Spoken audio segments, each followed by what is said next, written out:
As the leader of the Booner Pack, I lead from the front. All right, boys. Lock in. It's our core foundation, man. Grit. I'm fired up. I'm fired the f*** up, boys. It's pumping right now. It's got my juices pumping, boys.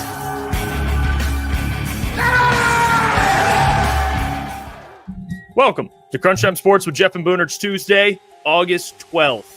We are back with another great show. Previewing joint practice tomorrow. We got things happening. Ghosts are behind Booner. I don't know what's going on over there. You know, Looks a little crooked, does it not? Can't really tell. Yeah. Nah, it's a pretty crooked sign. Yeah. Something happened to it. I don't know what's happened. Well, we're back. We got joint practice to preview. Dan Campbell had some comments today. We're going to give out our NFL award predictions later in the show, and then we'll give our 53-man roster prediction as well. Go through each position, talk about who we think will make the roster, who will get left off the roster, so on and so forth. A lot of outlets came out with theirs, so we're going to do ours today. And then tomorrow we have the doc. And then Thursday we'll be at training camp, and then we'll be recapping the joint practice. So busy week for the fellas here. Next couple days, man. Big week. I'm pumped up. The Lions play what, Saturday? Play Saturday at 1 o'clock at home, back in Ford Field. So there might be some people that are watching or listening to us that are going to be in the building. Finally, like Lions football is back in Detroit officially on Saturday, which should be a great time. And we'll be live, obviously. And then one more week after that until Detroit Lions football. Not a week, but 2 weeks until Detroit Lions football is officially back. It's creeping up. It's starting to creep up a little bit. Yeah, it is. I actually didn't think about it. I didn't think about it too much until you mentioned yesterday that we're already 2 weeks into preseason, and now it feels like it's getting closer. Yeah, it's like right there. I mean, you can like reach out and touch it. It feels like we're at the final stretch before football season. College football starts. What is it, guys? Week 0 is next weekend. Yep. Essentially, I believe that we got this weekend and then maybe 2 weekends. Well, yeah, not this weekend coming up, but the following week, right? It's week 3. Isn't it week 3 of preseason? Yeah, is week 0? Ohio State, Texas. No, Ohio State, Texas, week 1. Week 0. Okay. Week 0 was Iowa State, Kansas State. I believe in Dublin. Yeah, I believe they're going to be in Dublin, which is always thrilling. And yeah, get a couple big games that weekend, or not big, but some college football games. At least you get college football. Yeah, I don't care who's playing. I'll watch any team in the country. It's college football. College football is electric no matter what. Yeah, I'm ready for football, man. I really am. Teddy says, I was watching reactions to the 2024 draft. Lukas was so wrong about Bo Nix. Who knew Jared Verse was that good? Well, I mean, Bo Nix, I think better than many people expected him to be. He had statistically wise, I mean, the best rookie year out of any rookie. Yeah, but besides Jane Daniels, but he was right there. It was a little like, hey, he's going to translate every step. I think me and you kind of talked about this at one point with Bo Nix. Everywhere he's gone, from Auburn to Oregon, it was just like he constantly was just good, and no one really ever gave him credit in college football, which was weird until his final year with Dan Lanning, and then finally he got some credit. Yeah. I mean, well, we've seen guys be good in college. Just didn't work out, obviously. We're seeing that right now with Hendon Hooker. But the difference is Bo Nix was in different offenses, which actually helped him. He was in different offenses. His dad is I believe a coach, high school football coach. So he grew up in coach household. So yeah, and he played in different conferences, which helps, obviously SEC and the Big Ten. So yeah, he was better than some people expected there. But we do have news that I have to clarify before we move on. This is it. We're done covering this. Like this is what is it? Not TMZ, but this whole Cashtel thing. Apparently they're not done. I don't know. Hey, we're back. We're back in business. Cashtel. We are officially back in the Zedarius. Do you think there's a world where she said, hey, I see maybe there's a chance he doesn't sign with the Lions if we're not together. So she just makes like a late night text, hey, you up? Like a you up text. And then they get back together. And then it's like maybe once he finally signs the contract, she's like, gotxa, deuces. I don't know. Do whatever you got to do. Do whatever you got to do. I don't. Dan Campbell called Cashtel. Come on. That is, and Xavier says, how do we know it's Z? We don't. We really don't. Yeah, that could be a problem too. But that's all we'll be covering. All right, we're done with the cash doll news. All right, that's it. We are done. Listen, Jeff. This is It's as over. much as you might not like it. This is news that essentially affects this Lions organization as a whole to win a Super Bowl. Am I wrong? I don't think I think it all kind of. I think Za'Darius coming back helps. I don't think Za'Darius and Cash Doll being together alters that. But I don't know, dude. I think Cash Doll has a very big influence on Za'Darius staying in the city of Detroit. As much as you might not think so, I think so, Jeff. Well, if you believe so, then yes, it does affect this whole sweepstakes. So, I mean, ETN, all this for a chick called Cash Doll. Well, Coach Wall, can you ask what Cash Doll is famous for? Well, she is a rapper. Yeah. Is she good? I'm not familiar. Is that someone I should? An actress. But I don't.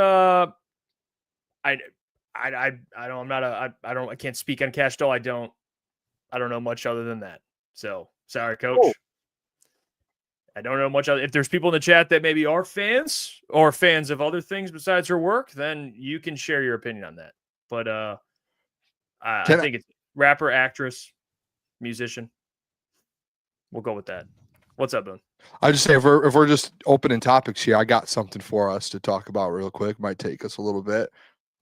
Have you seen this Matthew Stafford stuff? Yeah.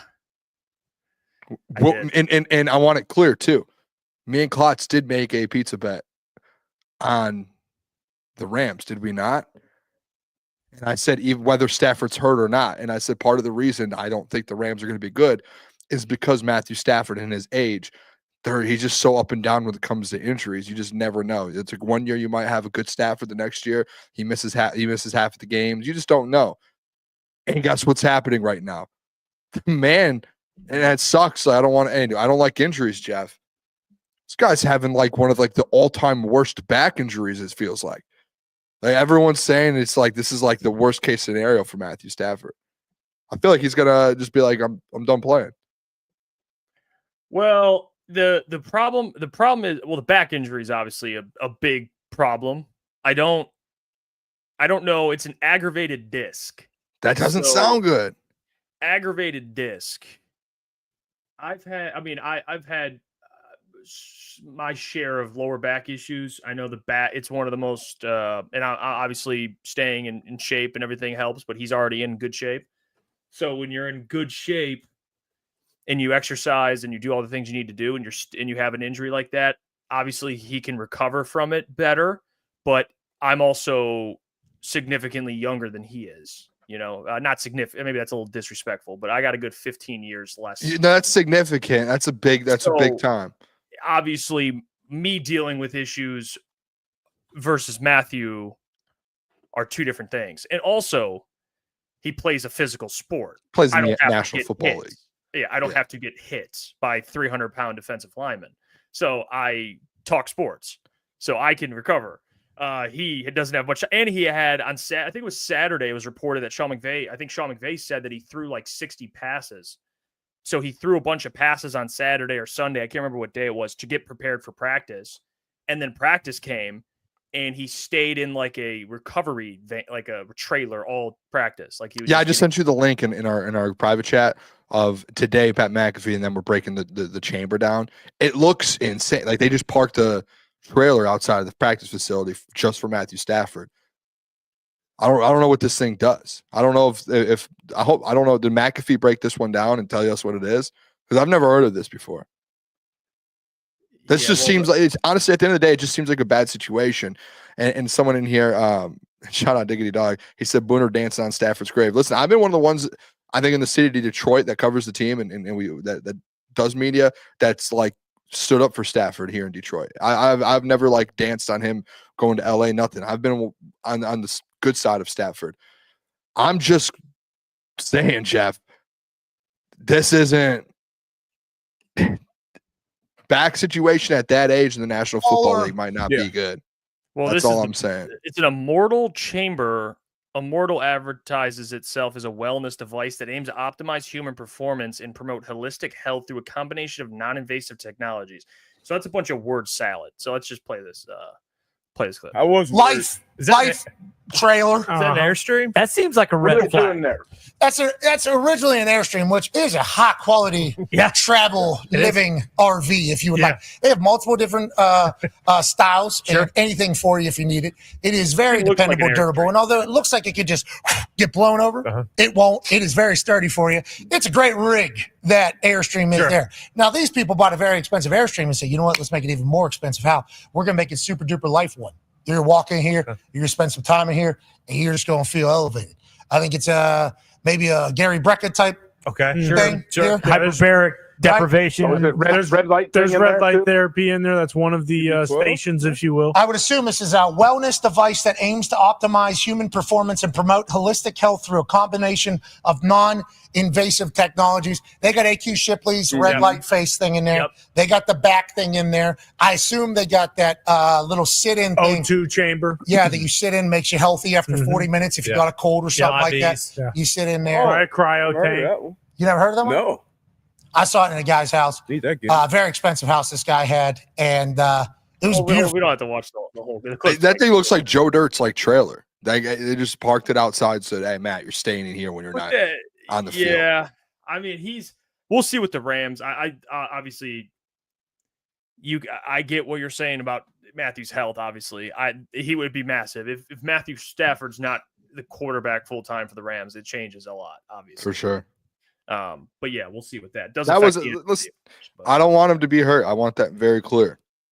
That was something going into this offseason, or when we had this conversation in the past. It was like, hey, he is older and he has gotten, this isn't a quarterback who has not really gotten beaten up a lot in the NFL. Like, he's constantly taking hits. It's constantly coming out. He's lingering injuries constantly. So eventually it's going to catch up to him, and the back just feels like a tough one. I wonder what's inside of there. I want to go in one of those, Jeff. We should order one. We should rent one. Oh, we ain't renting that. Is it expensive, you think? Yeah. That's a Los Angeles Rams Matthew Stafford budget. That's what that is. Okay, that's fair. They do pay him like $100 million. Yeah, that's not. Yeah, to have basically a chrome trailer with non-invasive therapy in it. Yeah, I would say. So what is it? Do we know what's inside of it? Can you break that one down for me? Does anyone know? Non-invasive therapy is. I'm not a doctor, but it's basically what like Pat was saying. It's like different forms of therapy without having like surgery. Like, it helps. I don't know. I mean, that can mean different things. I don't know the different types of therapy, but nothing. I don't think that'll fully like fix it. But it's like treatment, I guess. He's just getting treatment, basically. You know, AG's partner said that thing's probably like $10K a day. Oh yeah, dude. That's yeah. Probably on the low end. Yeah.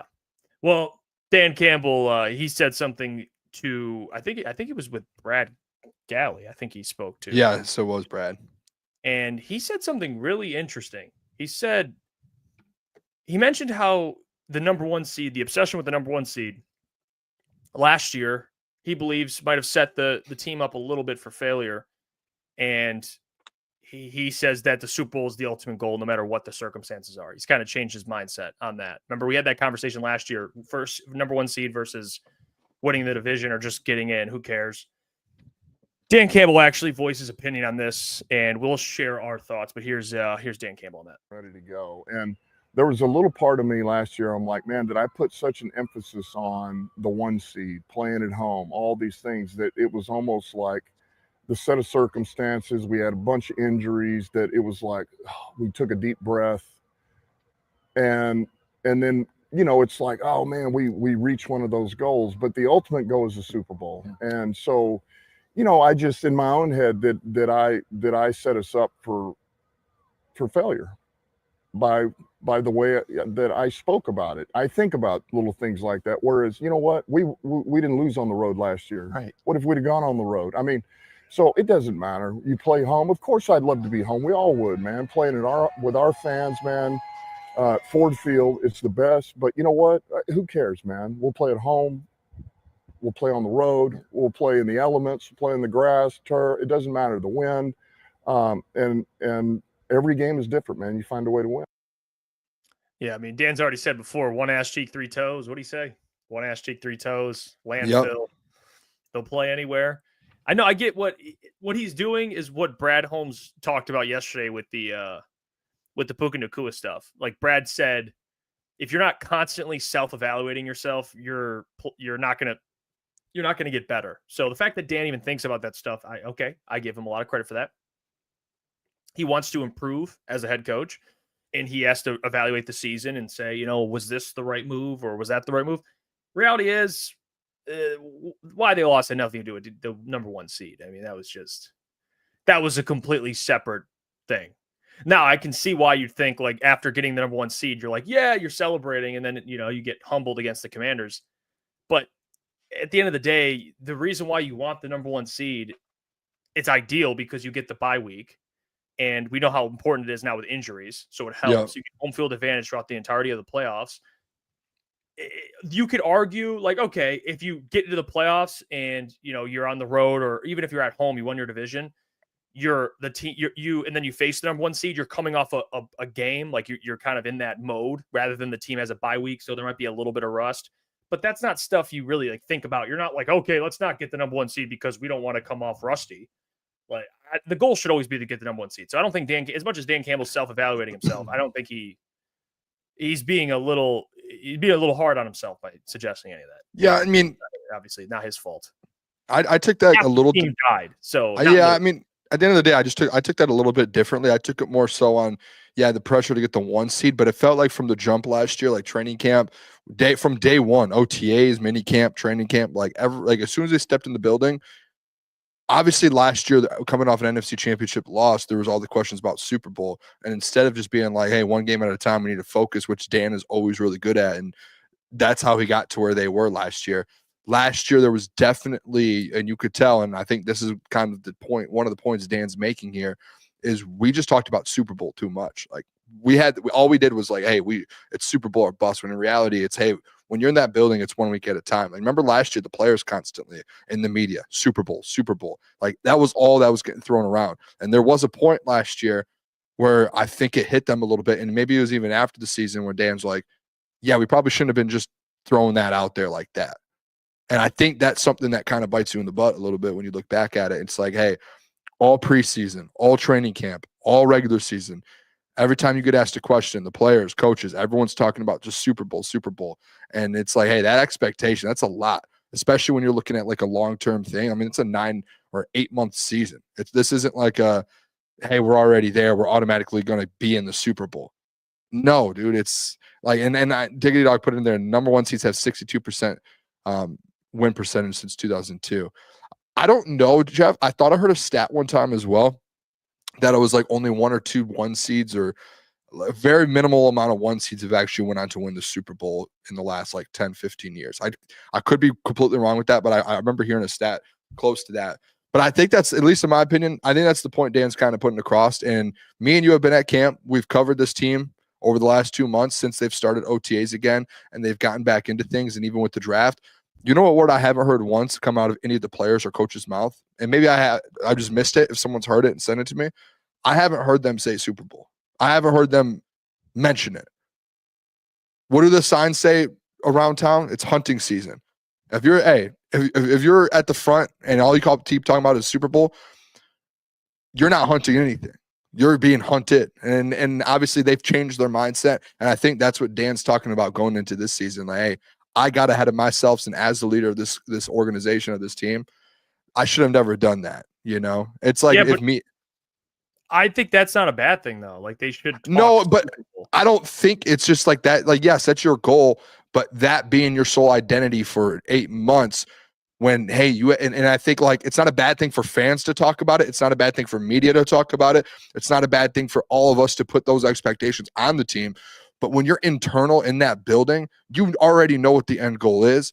You don't need to hear it every day. You don't need to be going out in the public and saying Super Bowl or bust, Super Bowl or bust. No, you need to focus on week 1, Green Bay Packers, and then the next one. And I think that's where Dan, like, even with the 1 seed, I think he was caught up in, hey, we need the 1 seed because we need the super, like, that's going to get us our best chance for a Super Bowl. I think it just all kind of all comes together and it's all encompassing. But there was a point last year, I don't know, I can't remember exactly the timing and the timetable of it, where someone did come out and say, we have to stop talking about Super Bowl. Like this is getting out of control, because that's all the conversations are in the media, is players talking Super Bowl. And I think that was just got a little too ahead of themselves. And that's the mindset you need to have, that week to week mindset to go win a Super Bowl at the end of the day. Well, I found since 2020, number one seeds have a playoff record of 11-7. Okay. But here's the thing: there's of the teams. So since 2020, there's 4 teams that that come to mind. Since 2020, 2023 Ravens, 2021 Packers, 2021 Titans, 2020 Packers. Obviously, Aaron Rodgers was there. They had the number one seed. All those teams failed to reach the Super Bowl. I believe the Eagles were the number one seed when they made the Super Bowl against the Chiefs and lost. I don't believe the Chiefs were the 1 seed as well. So, and then the even going back, like you brought up Matthew Stafford, the Rams and the Bengals, that Super Bowl in 2020, whatever, I think it was 2020, 2021. Yep. They were both 4 seeds. So, I mean, I guess the number one seed isn't everything, obviously.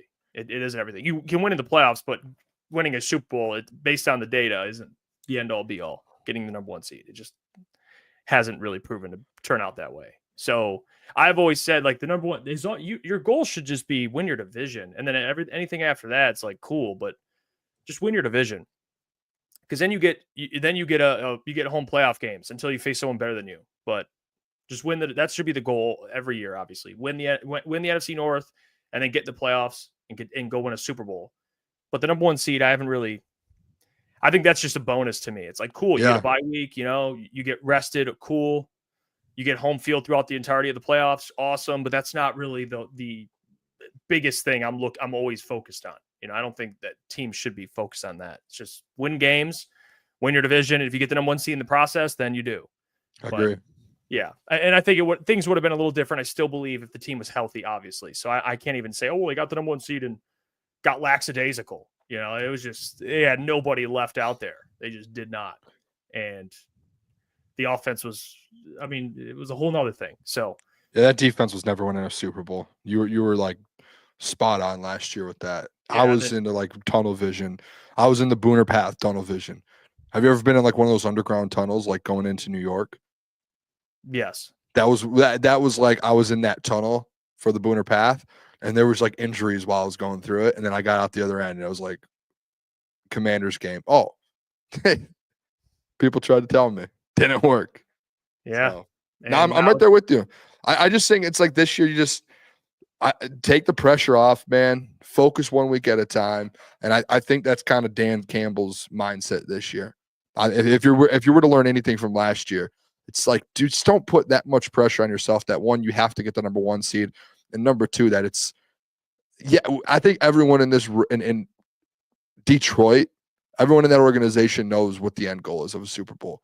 That doesn't need to be in-house, in my opinion. That doesn't need to be like blasted from the top, because then it just puts pressure on guys. And if a guy goes down or if there's a bad game, guess what? Now you're sitting there and the pressure even mounts up more. And then if something else happens, that mounts up more. And then you get to the playoffs and you have all this pressure, and the Commanders game happens again. So that's where at least my mindset is with it. So I understand what Dan's saying. I do. I agree with him. For us last year, winning the division came with the number one seed. That is true. So they didn't have. You had to get the number one seed to win the division, but that was a situation that's not going to happen too often. Dude, I don't think though you're just not playing for the one seed. I still think you would go out there and you want to win games. So if you get the one seed, I don't think it's always a bad thing. No, I don't think it's just I'm with Dan where it's, hey, putting all of that, like the whole season just on winning the one seed, that means nothing, because like the one look at last year, you got the one seed. Would we say getting the one seed that was a successful season? No, you didn't win the Super Bowl. It's not successful. And that was like the identity of last year's team. Like, let's get the one seed. Oh, 15-2, so cool. What did it count for? Nothing. You have nothing to account for that season. Yeah, AG's Burner says Lions function better as an overachieving underdog in mentality. But here's the thing, AG's Burner, they're not that. They can think like that playing, but they're not everyone knows the Lions are contenders. Like, they're always going to be looked at as if they don't win a Super Bowl, they failed. That's just how they've entered that tier, which is good. That's what you want. You know, that's what you want as a fan. And I think the players and coaches know that, but you're right. I think I got a tornado over here. They should feel like the underdog or feel disrespected, but you know, we can't hype up the Lions. I'm not talking about AG. I'm just referring in general. We can't hype up the Lions and say they're contenders, but then be like, well, they got to be underdogs. It's like, no, we know what they are, man. They're one of the best teams in the league. You know what I'm saying? That already to be fair, pressure. Like, that's already pressure within itself. National media, I would put them as I would say underdogs is like they're not going to make the playoffs. But when you talk about contending teams, a lot of national media now are just counting the Lions out, which that's when they have always like, that's when they've played their best ball, is when that happens. When everyone's counting them out, the Packers a couple years ago. Burner's point is, which I think that's a fair point. I've brought that up a couple times over the last few weeks. It's, hey, when you're finally out of that limelight and that spotlight, okay, now it's time to go to work. That's what Dan Campbell and these guys like live for. They live for just being not full underdogs, but an underdog kind of in the shadows, ready to attack whenever. That's why when we're driving in Detroit, Jeff, I had you take some pictures of those signs, like the hunting season signs. I think that's one of the best slogans we've heard here in Detroit. I love it. Whoever picked that out, it's probably Dan Campbell who said it's hunting season. I love that. That mentality is, especially if you're like, they are a contender, like you said, but they're hunting. Contenders are, again, they're usually getting chased. Yeah, that's how they should think. They should be like, we're disrespected, we're the underdogs. That's how they should think. It's just, even though people like me and you know that they're not underdogs, like they're gonna be good. Now, oh my gosh, yeah. What? I was just saying, it's just crazy to think like for a year difference. Just last year again, like that's why I think it was such a problem last year, and then went losing. Like last year, they didn't think they were underdogs at all. Like they were. Every single player walked in that building last year and was like, we're winning the Super Bowl, and there's no question about it. We're the best team in the world, which I like that mindset, but I just would rather have a Dan Campbell Lions-led team being like, no one believes in us. I just think back against the wall, these dudes fight harder instead of being like, hey, we're at the front of the line, and they're like looking back at everyone, come chase us. And then you get, Yeah, which that's how they'll be back to that, no question. Before we move on, by the way, and get into joint practice with the Dolphins, because Dan did speak about that, I do have to tell you about the sponsor of the show. So allow me to do that. Comer & Cross. All right, you guys should be using them. They aren't underdogs, okay? They are a known commodity. They take care of you. They take care of their customers, and people keep on using them. So you can trust them. We trust them. We don't work with companies we don't trust. And Comer & Cross is a company we trust. They have a summer installation sale going on right now where you can save $500 in savings, or they're offering 12 months same as cash during their summer installation sale. Call the number 248-834-3488. They'll transform your patio, pool deck, basements, even driveways. I know you're sick and tired of staring at that crack-stained garage floor, so let them take care of it, and they'll move the stuff out for you. So call the number 248-834-3488, 248-834-3488, or book your free estimate at comercross.com. Tell them your friends over at Crunch Time Sports sent you. All right, let's get back to the show. We got more to do. All right, we got things to discuss. One of them being tomorrow, joint practice begins. The Detroit Lions are taking on the Miami Dolphins in joint practice. And it's actually, in my opinion, more so, I think the bigger matchup probably is defensively. Lions defense against the offense for the Dolphins, which I'm excited for, really excited for. But Dan spoke about that matchup, and here's what he had to say about that, what he's looking forward to seeing there. Roster, they're creative on offense, and they got a tough D. That's that kind of Baltimore background. So the scheme will be good. The speed on the perimeter will be really good for our guys, obviously with what they've got. So, we're looking forward to it. It'll be good. Yeah, defense, I think here, and this is always good joint practice. Obviously, the Dolphins are known. I saw this trending too. The Dolphins, that I guess the narrative around the Dolphins is they're kind of a soft team. Like that's kind of been, I'm not saying it, I'm reporting it. That's been the narrative. They can't He's play in made any. that clear so fast. I'm not saying it, I'm just reporting it. I'm just reporting it. They're soft. That's what people say because they can't win anywhere unless it's 75 or higher degrees. They just can't win anywhere. So they go to cold, they lose. Obviously, it's nice weather here in Michigan, so they're going to be in favorable conditions, but they're going to face it. That's probably why they want to face a team like the Lions. Like any team that gets to have a joint practice with the Lions, they benefit from, just like the Lions do, but they benefit from. And Mike, you take on the identity of your head coach, and Mike McDaniel doesn't really come off as a grit guy. He's not a gritty guy. Feels like the opposite of it, doesn't it? He's not. Yeah, he comes off soft, as well. So by definition, the team probably is kind of soft. Yep. I think when we talk about things we're looking forward to, because the preseason game's on Saturday, it's at Ford Field. You already mentioned that. They also have another joint practice with the Texans, which I think that's going to be really good for the O-line, to be honest with you. I think the O-line for sure. We'll get to that later when they gets closer. But the Dolphins, I think the biggest thing I'm looking forward to personally is this secondary for the Lions. And I know Terran Arnold's still kind of dealing with his injury, so you're not going to get him fully back to participate in this type of thing. You'll probably get him fully back when you face the Texans.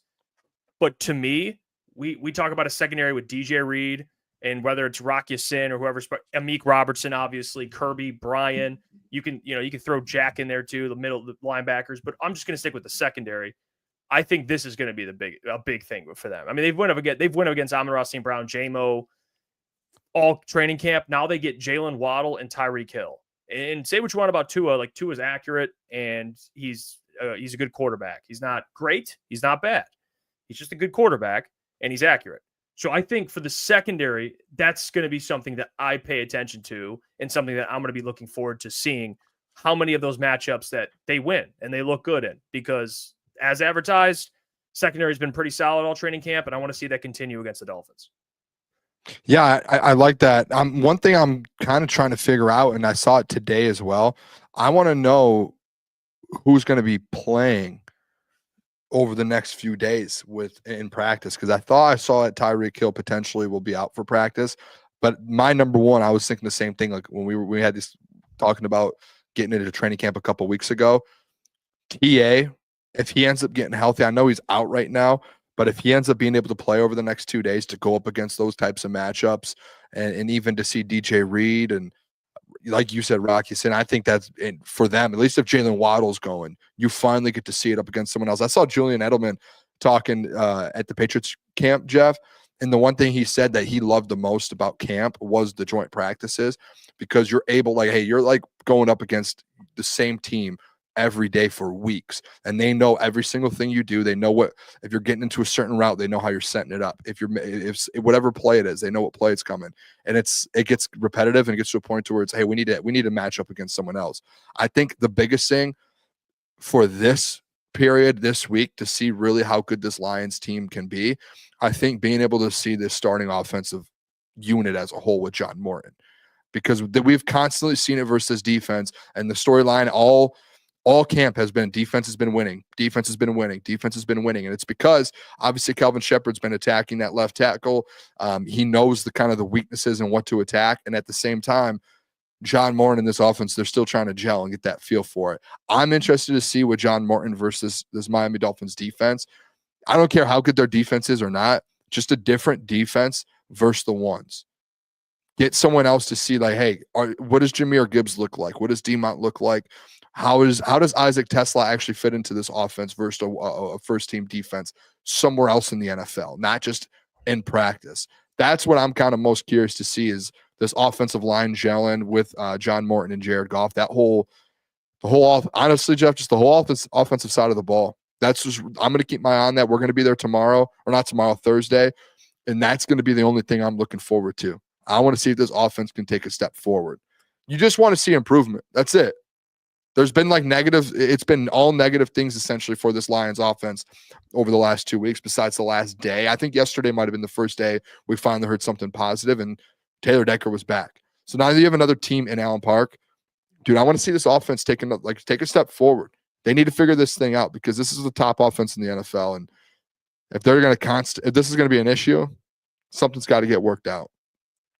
Yeah, I like that too. I think the offense against this defense is, you kind of know what to expect. They've had good days lately, but earlier the defense has looked better. But it's better to get a measurement of this offense against a different defense, because then you could say, like, sure. okay, well, if they shred the Dolphins defense, you're like, well, maybe it just speaks to how good the Lions defense is, or it's because, like you said, they know each other so well, and this team, it's hard to. It's a whole new, John Morton always says when they ask him what the offense is going to look like, he always says, just depends on what the defense is doing. He never gives a direct answer. And that's how John Morton operates. That's how a lot of offenses operate. Just dictate on what the defense is doing. So I want to see what the Dolphins defense does. And by default, you'll get to see what John Morton does. Yeah. I think specifically with what you're saying too, the O-line, the Dolphins got some pass rushers now. I know they had guys go down last year, and I don't know I think Bradley Chubb is back. I know he had an injury last year. Chop Robinson, Bradley Chubb, interior Benito Jones. Kenneth Grant's going to be out there, so the interior of that. You're going to see Chris Mahogany, Graham Glasgow and Tate Ratledge go up against a guy like Kenneth Grant potentially, and Benito Jones. Benito Jones, man, whoa. Benito, man. Nick B, Chop, Phillips. Good for Benito. Chubb, Grant. They got guys on the D line over there. Although their corners, I don't know who they got at corner. They traded away Jalen Ramsey. I don't know who else they have at corner. But I do know that D line has dudes. Yep. And you mentioned Benito Jones. Wow, what a pull.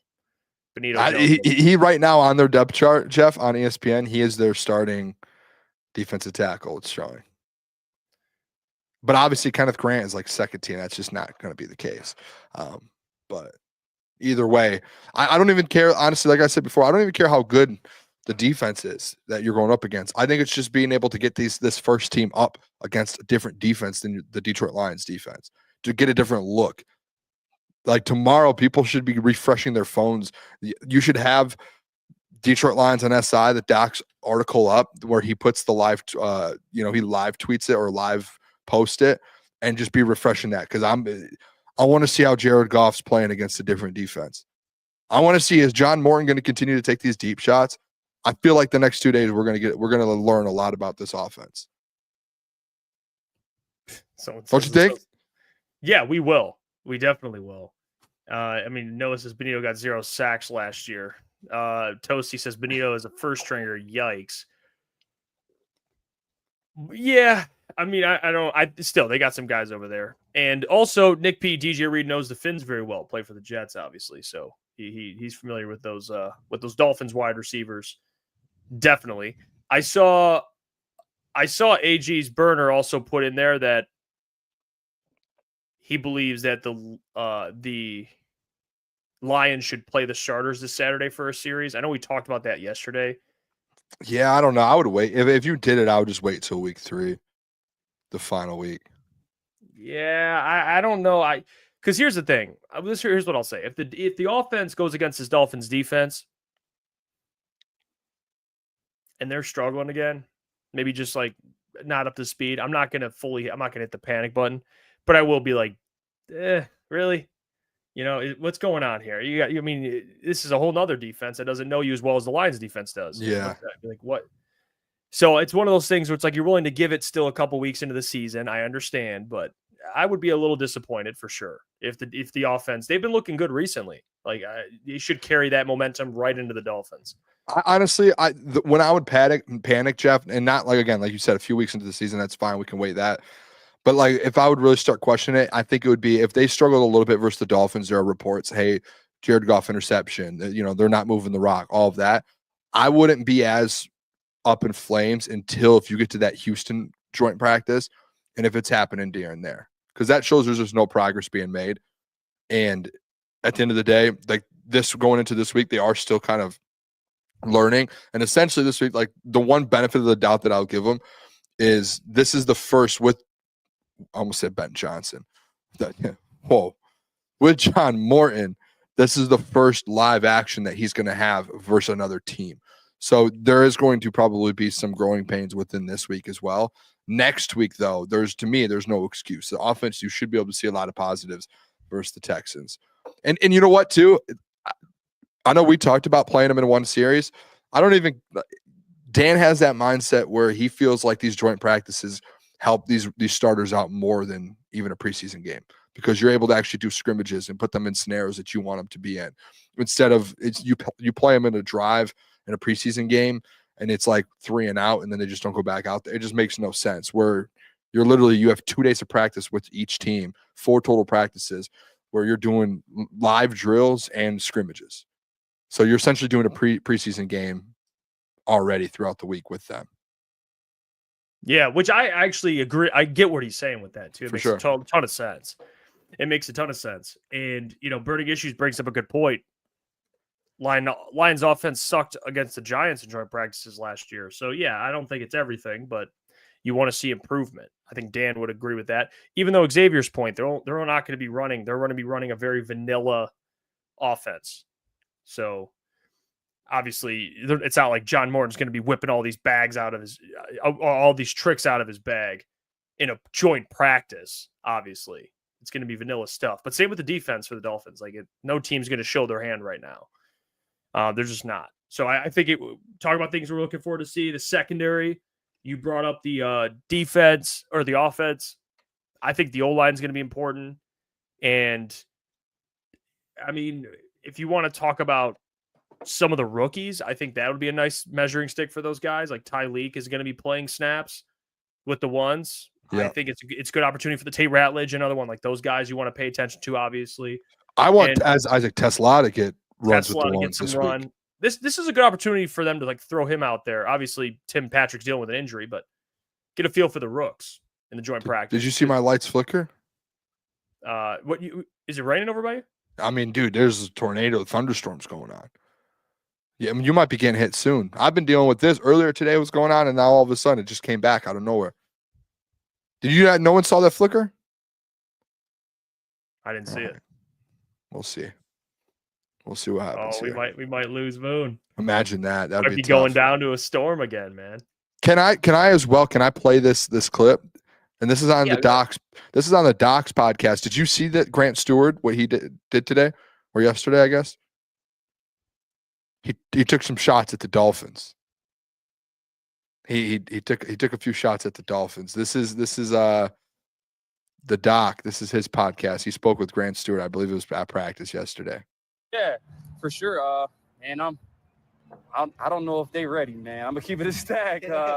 Just because I played at other places and played against that team last year, and I joined practice against that team twice when I was in Tampa.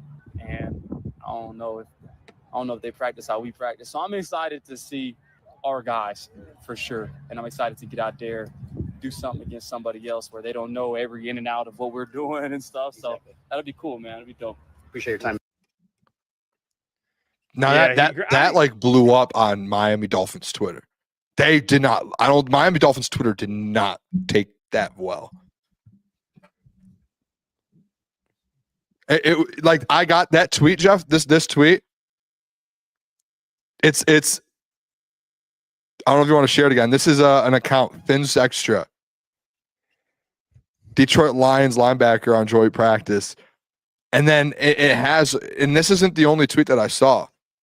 Has 131,000 views. That wasn't the only tweet that I saw. There were other Dolphins accounts just not happy with Grant Stewart. Yeah. Here's what I think about that. I don't. You got to be ready if you're gonna say something like that. You might have to cash a check. You're trying to. You're cashing a check that you don't have to pay for, essentially. Like Grant Stewart isn't the one that's going to have to battle these guys he will, but he's not playing with the ones. You know what I'm saying? He's like, I love Grant Stewart, but I don't know if I love that. It's like, dude, just I mean, dude, it's like they don't practice how we practice. Like you don't even know how they practice. And I agree with Grant, but it's like, why even say something like that? Like you're not cashing that check, my guy. Like, there's so many accounts that tweeted that out, dude. You know what I'm saying? I don't know. I don't hate it, to be honest, because I think Grant Stewart's I think he's and you know how much I like Grant. I think he's done a good job, and I think he's a lock for the team, obviously. But he's a weapon on defense. You can put him anywhere you want. He kick returns for you. He, to me, the way I watch Grant, he is like the definition of what Dan Campbell preaches to the team. So for him to say something like that, I think it's perfectly fine.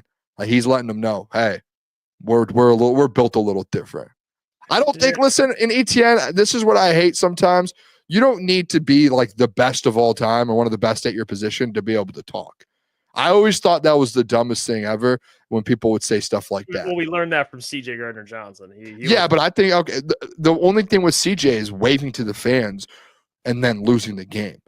I think it's fine for CJ Gardner-Johnson to talk, call people out. Maybe we just shouldn't wave to the fans and like finish the game first. I don't mind talking to other teams and players, but I love Grant Stewart. I don't want to even go there. Like I think he's a great addition. But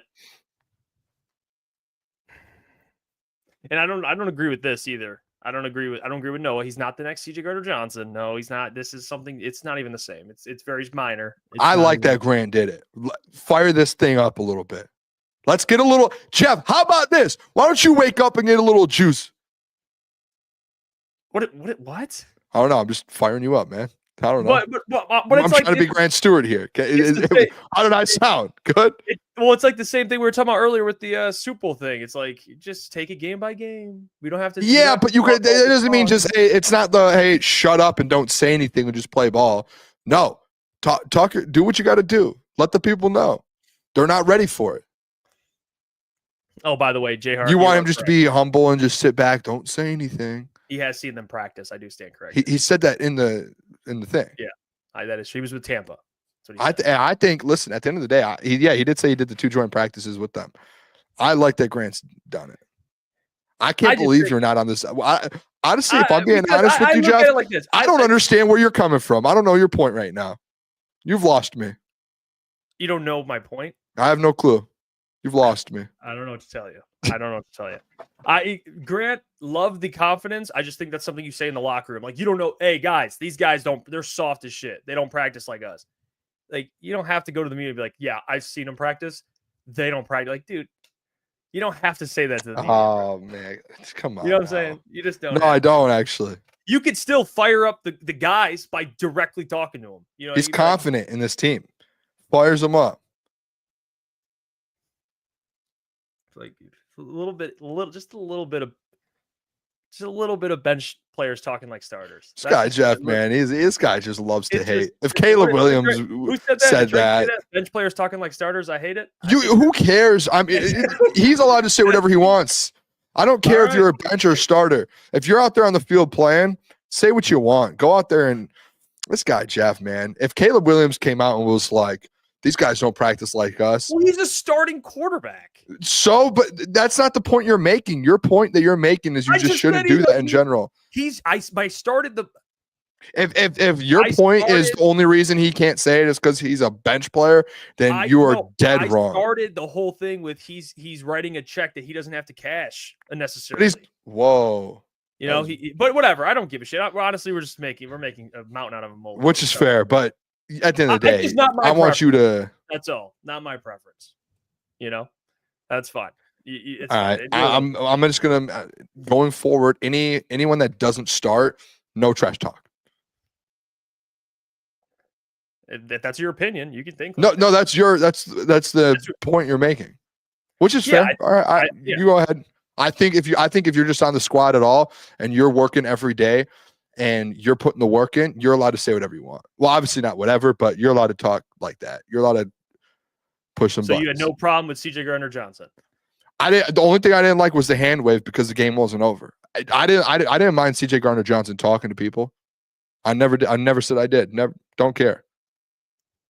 When Isaiah Stewart does it for the Pistons, love it. Does he start? No, but you love it. What's the difference? He plays. He's Grant Stewart's going to play. Dude, it's not the same. Really put you in a chamber there, huh? No, it's not the same. Locked you up. Isaiah Stewart's like he's one of the best post defenders in the league, and he's like their 7th man.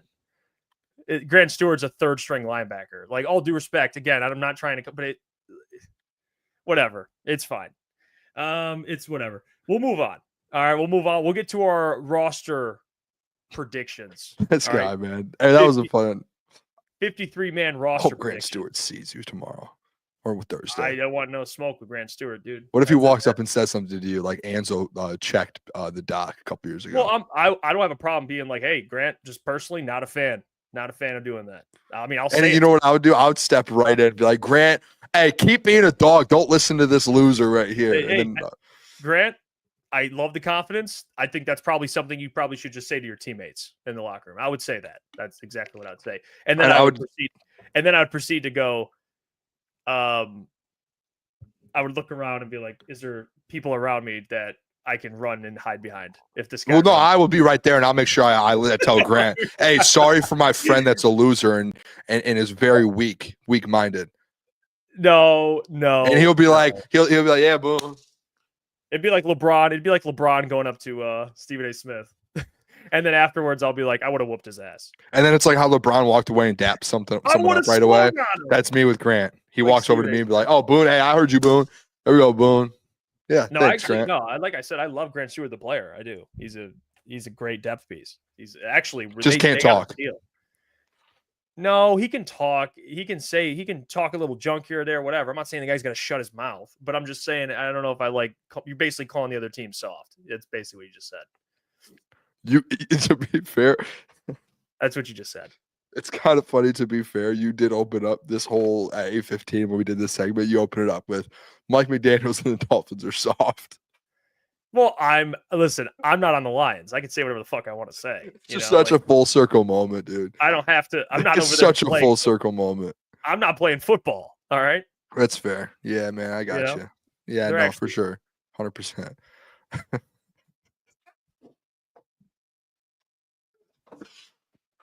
All right, we're done, man. Oh, this is fun show, man. Hey, have I ever said anything about Amon-Ra St. Brown on his podcast talking trash about the Packers or the Bears? No, No, because I love it. Amon-Ra St. Brown, do your thing. Whatever. All right, let's get to our roster predictions. All right. So 53-man roster. A lot of outlets already came out with their we'll go through each position group and we'll just talk about how many players we have, who we have, and who we think will make the roster, who gets left off, and why.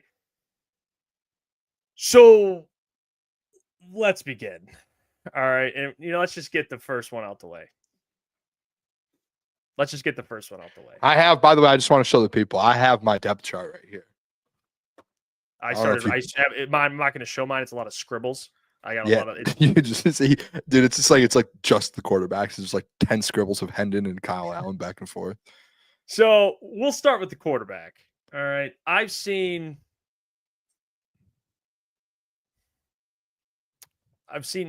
some mixed 53-mans. I've seen 2 quarterbacks. I've seen one with 3 quarterbacks. Now, can we clarify what the rule is? We argued about it. Can we clarify what the actual rule is? Can we get a definition before we begin this conversation to avoid any arguments? What do you mean by? So let me get this straight. So I dove into it earlier to figure out this whole third quarterback thing. All right. So, because what we were arguing, we were both right. We were just yelling at each other about 2 things that were right, and we didn't go anywhere with it. So let's get a very clear definition. All right. Okay. You have your starter, and then you have a backup. And then there's this third quarterback that you can have on the practice squad that you can elevate and in case of an emergency, or you can have one, you have to put him on the 53-man roster and he can dress for game days in case of an emergency. Yeah. Kind of like the 49ers had, I think what was his name? Josh Johnson. Is that his name? Josh Johnson, I think. Whatever. They had a guy out there that was basically their third. So all you're trying to get to the point that you want to keep all 3. No, but I'm just clarifying. Is that what I say? I don't know the official rule on it. I want to say this. I think for the show, I think we should just do 2 quarterbacks and let the third go for the show, just so we can see where we're at. Well, I don't want you to get a cop out where you're just like, I'm going to keep all 3.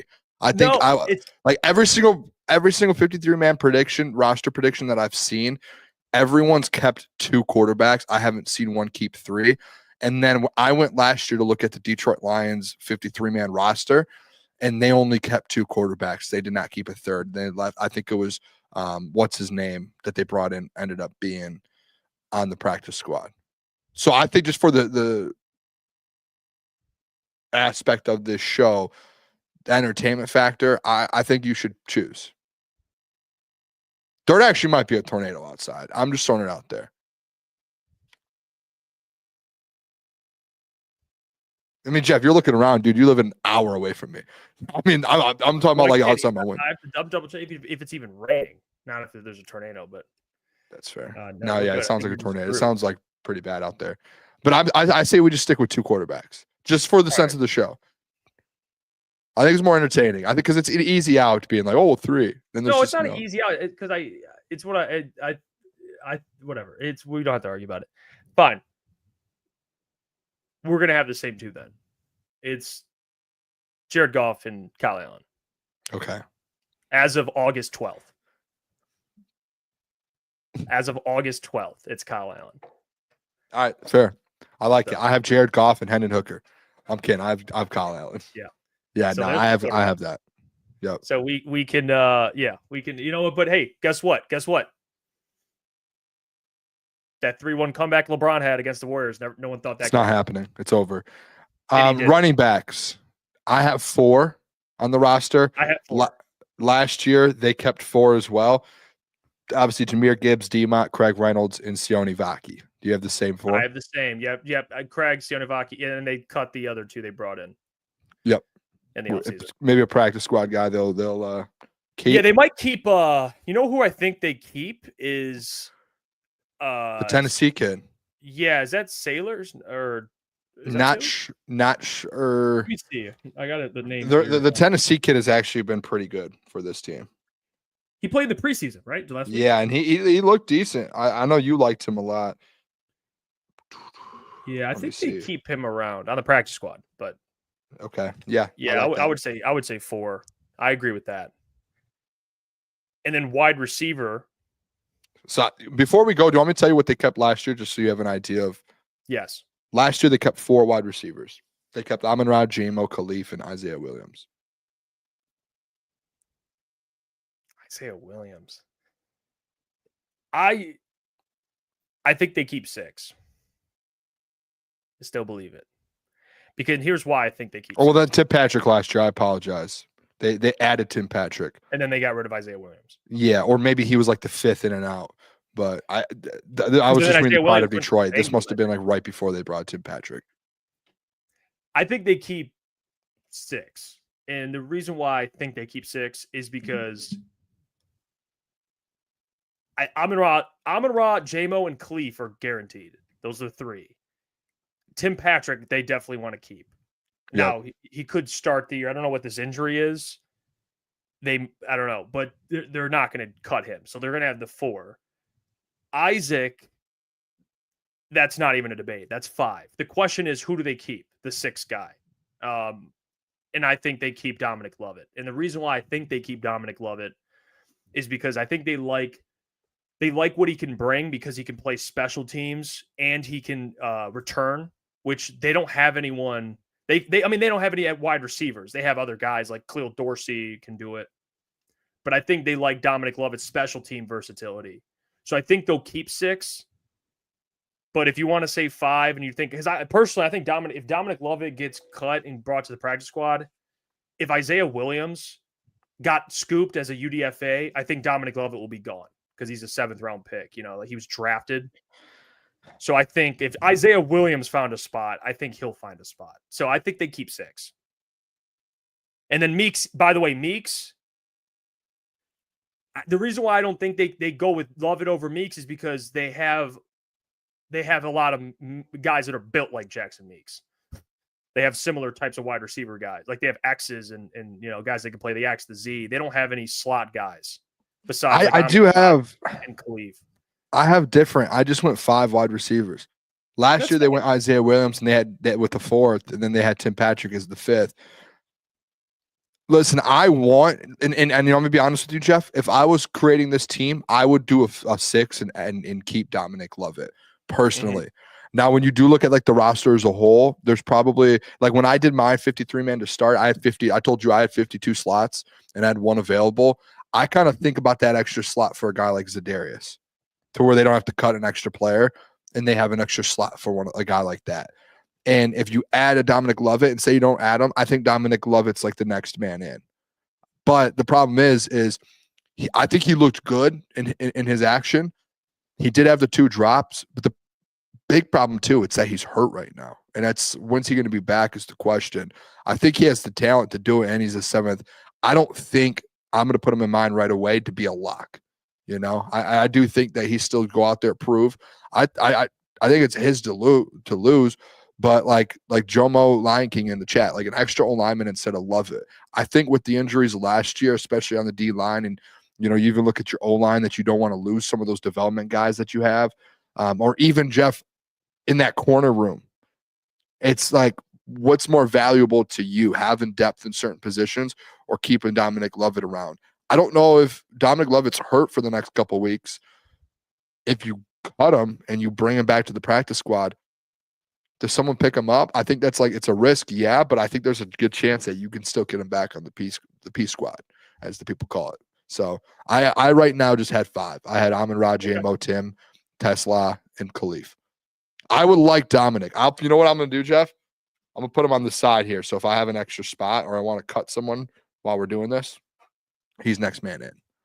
He's fighting. I'm not going to fight you over Dominic Lovett. I think they like him, and I think he'll stay. That's my opinion on that. Which is fair. Yeah, I agree too. I like that. I don't hate it. So we'll go to tight ends. So the tight ends, we already know 2 guys are shoe-ins: Sam Laporta and Brock Wright. The real question is, who's the 3rd tight end? They have Shane Zylstra, they have Zach Horton, Steven Stelanos, and Gunnar Oaks. And your boy, but he just got hurt. And your boy. Yeah, I don't know if he got put on IR, but I know he got hurt. I have as my 3rd. Okay, so he's done then. I have as my 3rd. I think this one's. I think Shane Zylstra makes it. I agree. I was wondering which way you're going to go with that. But. Yeah, I know he had a couple targets or he had a couple catches in preseason. And I know a lot of people, he didn't do much with it. He's been getting targeted a ton in camp. If you go to the practices, you see a lot of Shane Zylstra. I think Shane Zylstra is going to he's going to be a piece they keep. I think they keep 3. What did they keep last year? Hold on a sec. Last year they kept 3 tight ends, except instead of Zylstra last year it was Parker Hesse or Hess, however you pronounce his name. But this year I think Shane actually makes the squad this year. He's looked good in camp, in my opinion. Yeah, I think I like Shane Zylstra because one thing he can't do, this is what I look at when I think of the Dominic Lovetts of the world or Shane Zylstra's. I could see why you'd say, well, your last tight end, you want to be a blocker, which is fair. I could see why you'd argue that. I look at special teams, and Shane Zylstra can play special teams. So agreed. That's got to factor into that. He could play special teams. They value that a lot. So I agree. I have 3 tight ends. So I have two quarterbacks, 4 running backs, 6 wide receivers, 3 tight ends. So I'm at 15 right now, 15 players through those 4 positions. Yeah, I'm on 6, 7, 8, 9, 10, 11, 12, 13, 14, 15. I'm on 15 as well. How me and you are different? You're on 16. You have 16. No, I have 14. You have 15. Yeah, I was gonna say, wait, I'm looking right at the. All right, yeah, that's fine. I was rattled for a second. I was like, wait, do I? I just see on your face you didn't know what to say. Yeah. Offensive tackles. We'll get to the offensive line. We'll start at we could go offensive line in general, or we can just do. I did offensive tackles, offensive guards, centers. I kind of try to break it up. I did tackles as well. Yeah.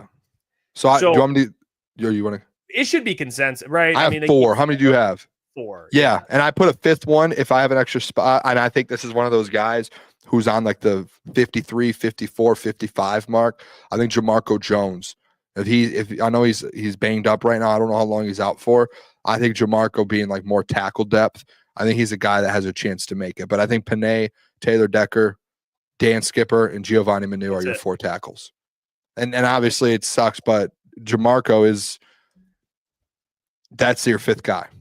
So if you have an extra spot, I think they bring on Jamarco.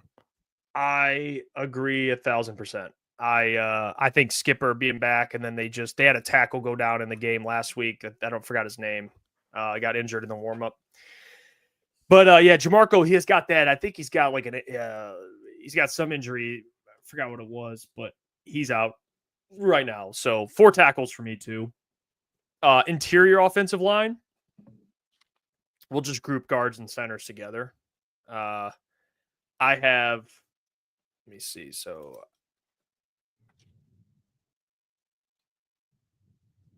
5, 4. I think I might go because this one this is how I'm thinking about it, right? So you have Graham and Christian and Tate. So 3. I think they keep Yodi. I have Yodi on here. So Graham, Tate, Christian Mahogany. I have Yodi. I have one more. I have 5. I have Kingsley. The Kingsley, I think, would be the one I would roll with because Tristan just went down. Yeah. So Tristan's out, and then Moody, Neese, no. So I agree. Kingsley can play center. Kingsley. Yeah, they probably would roll. And then they have Miles Frazier, who's injured. So I'll go 5. Healthy, I guess. That's what I have. Okay. 5. I don't know if that sounds right. 3 starters and 2 backups. And one of those guys can play center. So that replaces basically Tristan Colon. That's how I looked at it with Kingsley. So I have 5 interior guys. Yep, me as well. I had 5. So 9 Frazier total will get offensive back. linemen. I think when Frazier gets back, I don't know if maybe you keep all those guys, but maybe you can afford to cut. Because I think you can be at like 9 or 10. I think it's fair. I think when 'cause we're at Frazier comes 9. back, you just stick at 10 and you add one more and you're at 10 and you figure out something else somewhere else. Whether that's, or, you move on from a Jamarco. Oh, I guess I had Jamarco in there. So potentially, so 10. What did you do? I did edge next, edge rusher. Defense. Yeah, that was the full Yeah, offense. that's, so we have, what do we have on 10, 15, 19, so 24 I have. I have 23. Wait, 6, 12, 15, 19, 24. Okay, so we're on track. So 23, 24. 24. Yeah. Okay, 24 on offense. All right, so we'll go to defense. So defensive ends. Aiden Hutchinson. Yes. Aiden, Marcus Davenport. AQM. Yes, I have AQM. Ahmed Hassani. Yep, that's 4. And I have 1. How many do you have? I have 5. I have 5 too. Nate Lynn, who's had a great preseason. What happens? Here's the thing I had to think about too. Josh Pasco's coming back before the season. No one knows when, though. It just don't know. And if is he going to come back week 1, week 2? If he comes back again, I had 52 on my team so far. I still think Nate Lynn. I think, dude, the edge position, just in my opinion, edge is just so important to where you need depth. I wouldn't mind 6 edge rushers. No, I'm not gonna. I don't hate that, to be honest with you. I think you let Nate Lynn. I mean, me and you have talked about Nate Lynn how many times during the preseason games where he's just making plays and you're like, who is that? Nate Lynn. And we go to camp. Nate Lynn standing out, and that's one of the edges that they're starting to trust a little bit. I think Nate Lynn makes a squad. He was a guy last year. Wasn't he a UDFA last year, Nate Lynn? He was. And he gets hurt. They loved him. Yeah, almost. It felt like last year he was going to have a chance to actually get some reps in. Gets hurt, comes back this year, and now it's like a repeat of the same situation. If Josh Pascal comes back, then I think there's a chance that he gets it out. He's obviously going to be on the team. Now they can make that decision at that point if Nate Lynn gets cut or who they move around for that. But I would say Nate Lynn makes the squad as of now. So we could agree with that because I had 5. It threw me because I expected Josh to come back. So if he's not back, I think Nate Lynn's fine. He would be the one that is. Yeah. And then even if he does come back, you would like Nate Lynn. So that would keep 6? You'd have 6 guys, 6 defensive ends. 6. Yeah, which that puts me at the same number as you. Yeah. Okay. So we have the same. So 5 defensive ends, and then defensive tackle. This is tricky because you have Aleem and Makai coming back. So eventually you're going to have to, you're adding 2 more. So whatever, but we can go with the guys they have now. So you have DJ Reader and Tyleek. Yep. And then I have Roy Lopez That's 3. Yep. And then it got so I want to throw Keith Cooper in here. That's where my mind went. I want to put Keith in here, and then I think Pat O'Connor makes it. Me and you have the exact same. We're in very. Is that what you have? Exact same. I Okay, have DJ Reader, Ty League, Roy, Pat O, Keith Cooper, and I think when Liam comes back, Pat O or Keith Cooper, if they again, however they feel those guys are playing, ends up losing it, and same with Mackay. I think Mackay comes in and gets a spot right away. And then your 5 would be DJ, Ty League, Roy, Ali, Mackay. And then you'd be like adding. And if they keep a 6, whoever's playing better, Pat or Keith, if they keep a 6. All right, cool. All right, then that was easy. All right, we agree there. So I have 5, and then 2 coming off the. Yep, same here. Coming off the pup. Yeah, the other pup. Linebackers. How many linebackers? I have 6. So how many did they keep last year? I think this is just such a chalk list. I think there's 6 linebackers on this team right now that are just playing at a very good level and you trust. They kept 6 linebackers last year. So I think the same amount this year. And they have Malcolm coming back. So I think who they keep instead is going to be either Trevor Nowatzki or Zach Cunningham. Those should be 5 and 6. I don't see if you have a 6, Jeff, that's not your 6. Jack, Anzo, D. Barnes, Grant, Nowatzki, and Zach Cunningham. That's the 6, yeah. I think who would be left? Ezekiel Turner, I guess, would be one of those guys. Yeah, Zeke. I can't think of it. Let me look at the roster real quick. But yeah, that's the 6. And then Malcolm comes back, and then they decide who they want to. Anthony Pittman is one as well. And no, I don't think. But Malcolm's not even supposed to come back, I believe, October, almost November. Yeah. So in that case, you're running with the 6 that you have. And I think that's a good 6 as well. I think that, again, it's just like when some of these guys return off the PUP list or IR, it's going to be hard to make those cuts on who, because I think the roster you have right now, if you cut Zach Cunningham or Nowatzki, they're getting picked up instantly. So do you go roll with 7 in October? I don't know. Now, I think you're going to like my corners. I'll say this real quick. To get an idea when we did this, I looked at about 3 or 4 articles who have done their 53-man rosters. Shout out to Doc, Pride of Detroit. There was another one I looked at. A to Z Sports with Mike Payton. There's a couple. I think there's the wild card in there now, and a lot of these guys have the wild card. Well, before we do that, I'll answer this question. Who goes when Rodrigo comes back? I don't know. I think you have to cut someone from a different position. I think it's going to be Zach Cunningham or Trevor Nowatzki. But the thing is, again, you don't want to lose good players. You're going to lose one, and they're going to get picked up by a playoff team. Well, that's part of it. But if you can cut, say you have Jamarco Jones on the roster, if you can just cut Jamarco, or if you have Yodi tackle over 7 linebackers, you'll have 7. But again, your defense, you don't want to you're not going to lose Yodi though. That's why I think it's a strategic game. You want to cut someone you know is not going to get picked up. That's going to make it to your practice squad and you clear also waivers. Want an influx. You need depth. You do, but what I'm saying is, if you're hearing me out, when you make those roster moves, you're going to cut a player who will make it through waivers. You're not going to cut a player who's not going to make it through, even if you are overloaded at a certain position. Because if you end up needing that player, that depth at the offensive line position the next week, you can just grab him off your practice squad. If you need linebacker depth the next week and you dropped one of those linebackers, he's not on your practice squad anymore. He's playing with the Philadelphia Eagles now. So I think for Brad's sake, I don't think it's one of the situations where it's, hey, a linebacker comes back, you have to cut a linebacker. I think it's you have to cut the 53rd man on the roster that's going to make it through waivers. And I don't think either of those guys are 52, 53. I think those guys are in the 40s on this team. Yeah, which is a good point. I believe, in my opinion, if you did want to cut one of the linebackers, I think Zach Cunningham would probably make it through waivers, personally. Maybe not Nowatzki, I think, but Zach was a free agent. You know what I'm saying? Late. Like he didn't have a good year last year. I'm sure he's playing better, but yeah, I get what you're saying though. You're not wrong. I think it's just, I know a lot of people have that mindset.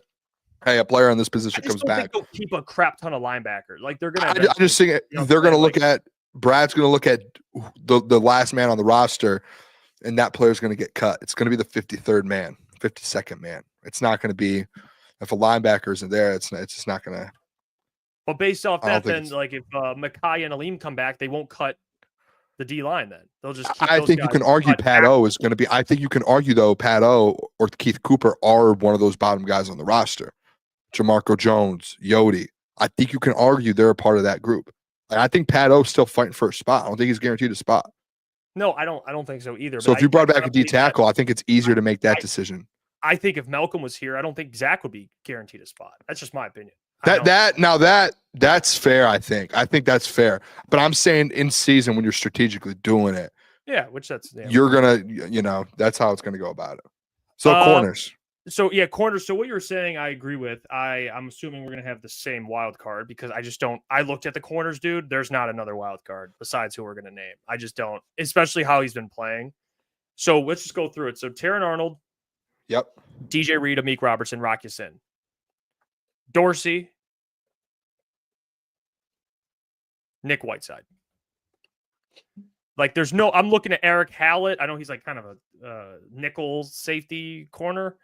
DiCaprio Boodle, no. Tyson Russell, no. Luke Barku, no. DJ Miller, no. And then Ennis Rakestraw is on IR. He's out for the season. So I didn't have Kendall in mind or Khalil in mind just yet because he's hurt still. Do you know when he comes back? He will be. A couple of these guys I put in there because they're gonna. But yeah, You say that name again though, and make sure start from the beginning. what are you talking about? Oh, the names. The final corner. Nick Whiteside, Say where did he go to school? SVSU. Heck yeah. Love hearing that. Yeah, Shout they out Nick love, Whiteside. Dan loves him too. Yeah, he talked about him. So that's why I Ironsides. leaned putting him in too. I'm like, they love the dude. You know, he's If he keeps doing what he's been doing the last week and a half since he's walked into Allen Park, he's gonna. I think he makes the roster, and it's good for him too, man. His journey's been crazy. Practice squad and Commanders, played in the UFL, D2, Saginaw. It's nuts. He's had a great journey, so I hope he makes the roster, man. I hope he keeps playing well. I had the same thing though. I had TA, DJ Reed, Amik, Rock Ya-Sin, and Nick. And then I had Dorsey, but I haven't counted Dorsey towards the roster yet because I don't know if he's going to be back when they. I'm not sure his he's in recovery that Pascal category where it's like I think they will be, but there's not. Okay, We that's don't fair. know. But that's what they said. He should be back by the season, so I'm just rolling with that. But we'll see. But all right, so safety. I think they just keep. It's kind of like running backs. I think they keep 4 safeties. I don't know. Who's the fourth one though? Because I'll be Kirby and Branch. I think they're going to keep someone that. The one if I want me to be real, they keep 3. So they keep 3 guaranteed. The fourth one I battled with, but the 3 they're going to keep obviously Brian, Kirby, Avante. Yep. I'm interested in your fourth though because I The picked fourth one. I was deciding between Maurice Norris or Lauren Strickland because I don't think Ian Kennelly makes it. I ended up going Lauren Strickland personally. Oh yeah, I wouldn't be sick, shocked if it's Maurice, but I will say Strickland last year played with this like he played games. You know what I'm saying? He was there in games when they needed him. Like I think they like him because of that. Like, I think Lauren Strickland's been standing out too. Yeah, no, he's making plays. In camp. preseason games, the 2 games you're noticing Lawrence Strickland, and I think when we go to camp, we see Lawrence Strickland. I think Kenley's made plays. I think Ian Kenley's a guy who's going to end up being on the practice squad who gets through waivers. I'm not saying Lawrence Strickland won't make it through, and Maurice Norris won't, but I think Lawrence Strickland is a guy who has proven throughout the preseason that he deserves a spot, and he's been working. And obviously, I wouldn't honestly, Jeff. Like I feel like in the past you've had better safety depth. But I don't think Lawrence Strickland's bad. I still think it's a good because who else did we see playing nickel? Was it Lawrence Strickland that was playing nickel that one day when me and you were there? And I called it. I was like, that Hallett the second was playing nickel one time. I don't know. You could be right though. it might have been it. Hallett. Yeah, I don't remember because Amik was out and Kirby was out. Avante was in Kirby's spot. I thought it was Lawrence Strickland that was playing nickel. I could be wrong with that. But I think they like him. I think he's a Dan Campbell type of guy. They love him there. Well, that puts me, and then we have the three specialists, obviously, Jack Fox, Jake Bates, Hogan Hatton. So that puts me at 26 on defense. Do you count that with Jake Bates, Jack Fox, Hogan? No. That 26 on defense and then three special. Should I count Khalil Dorsey? I'm asking you on that one. I did. I did because until I'm told otherwise. This is like projection for the season, so I think they'll be back. I counted. I have Josh Paschal in mind too. So I have 26 defensive. That's what I got. Okay, we have the same. And how much do you have on offense? 5. So it puts me at 53. 23 on offense. So you have one roster spot open, like you said. 52. And you know what? Like I told you before the show, I didn't mention it here. Last year when the Lions did their 53 man, they ended up with 52 when they made cuts and they went through all of that. With that though, there's guys like Jamarco Jones, who I think you can make a case for. I counted Nate Lynn in mine. I just think there's different guys that on the bubble. Dominic Lovett is one that I didn't count, to where Dominic could be that 53rd guy if they want to keep a 6 wide receiver. And then if not, if they go with 52 like they did last year, I think last year they actually brought in Tim Patrick was the 53rd. Could be wrong with that. Don't remember when they brought Tim in. And they like keeping that roster spot open. I mean, just in case. I mean, Zadarius Smith. Yeah, you have Matthew Judon. Areas could be in play. Yeah. They want to sign someone gets hurt in camp or practice, they can go sign someone else, or they can just sign someone and then cut them and then whatever. I mean, a little more flexibility, but yeah, we 52, 53. I think you're fine. It's the same. So yeah, 24 on offense, 26 on defense, 3 on special teams or specialists. Hogan Hatton, Jake Bates, Jack Fox. So there you go. It's crazy to look at it, and I don't think people realize this a lot. Where's my pen go? I think no one really looks at camp this way, and I think people should start doing it. These battles, like we talk all the time about these guys that are going to get cut. You go to the quarterback position, obviously the backup quarterback, there's a battle. Someone potentially could get cut. Running back room, there's no battle. Wide receiver room, Dominic Lovett is fighting to get an extra spot, but that top 5 is not battling, right? The only one is Dominic Lovett. Tight ends, in my opinion, Jeff, I think it's locked in. Offensive tackle, I think you have your 4 that's locked in. I think it's the same thing for offensive interior. Edge rusher, you have like Nate Lynn potentially fighting for a spot. D tackle, Keith Cooper, Pat O. Linebacker, I think, is set. Corner, you have 1 corner position that's going in. And then safety, you have 1 safety position. There's really only like 5 or 6 spots as a whole that's not guaranteed on this team. I think once you're like, we're having these conversations about camp and preseason, people are like, what are you watching for? I mean, in my opinion, there's only 5 or 6 spots that are available for guys to fight for. Yeah, I think 45-ish is already just locked in my opinion. They're stacked. I mean, they're a stacked team, dude. You're scrapping right now. Yep. You're going to cut guys that are going to be some other teams be like, we could use them. Yeah, for sure. Yeah. I mean, there's just guys everywhere that are contributors. So, and you saw that last season. But yeah, I think that's pretty good. I thought we did pretty good. I think it's a solid roster prediction here. 52, 53 man. And the practice squad's going to be loaded with all the guys they cut. So, it's just how it is. All right. ESPN came out with something I do want to show. They asked a panel of experts, analysts, Ben Solak, Louis Riddick, Aaron Schatz, and Seth Walder. I see one expert, Louis Riddick, but I don't know. I'm not familiar. I'm not saying they aren't. I don't know the others. They rated every NFL team's quarterback situation, the roster, front office, and coaching staff. And they used it using a grade system. So it's 100% an A, 90 to 99 is an A minus, or whatever, A plus 100%, A 90 to 99, 80 to 89, B. So you get the grading scale, all right? They graded NFL teams based on, again, quarterback, roster, coaching, front office, all the most important things. So let's go through and see where they have the Lions, because this is future success, right? Like front office, whatever. everything that entails with it. They have the Eagles at number 1. All right, they have the Eagles at number 1.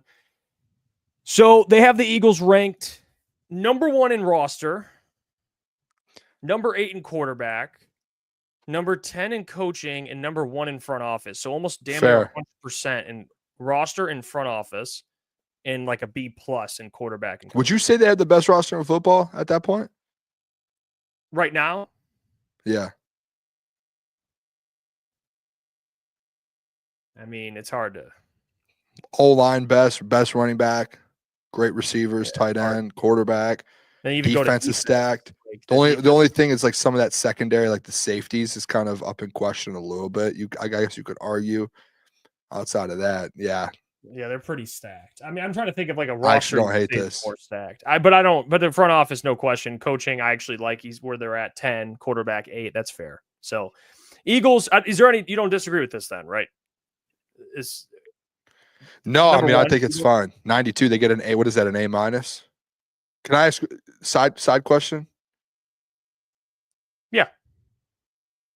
What was your GPA in high school?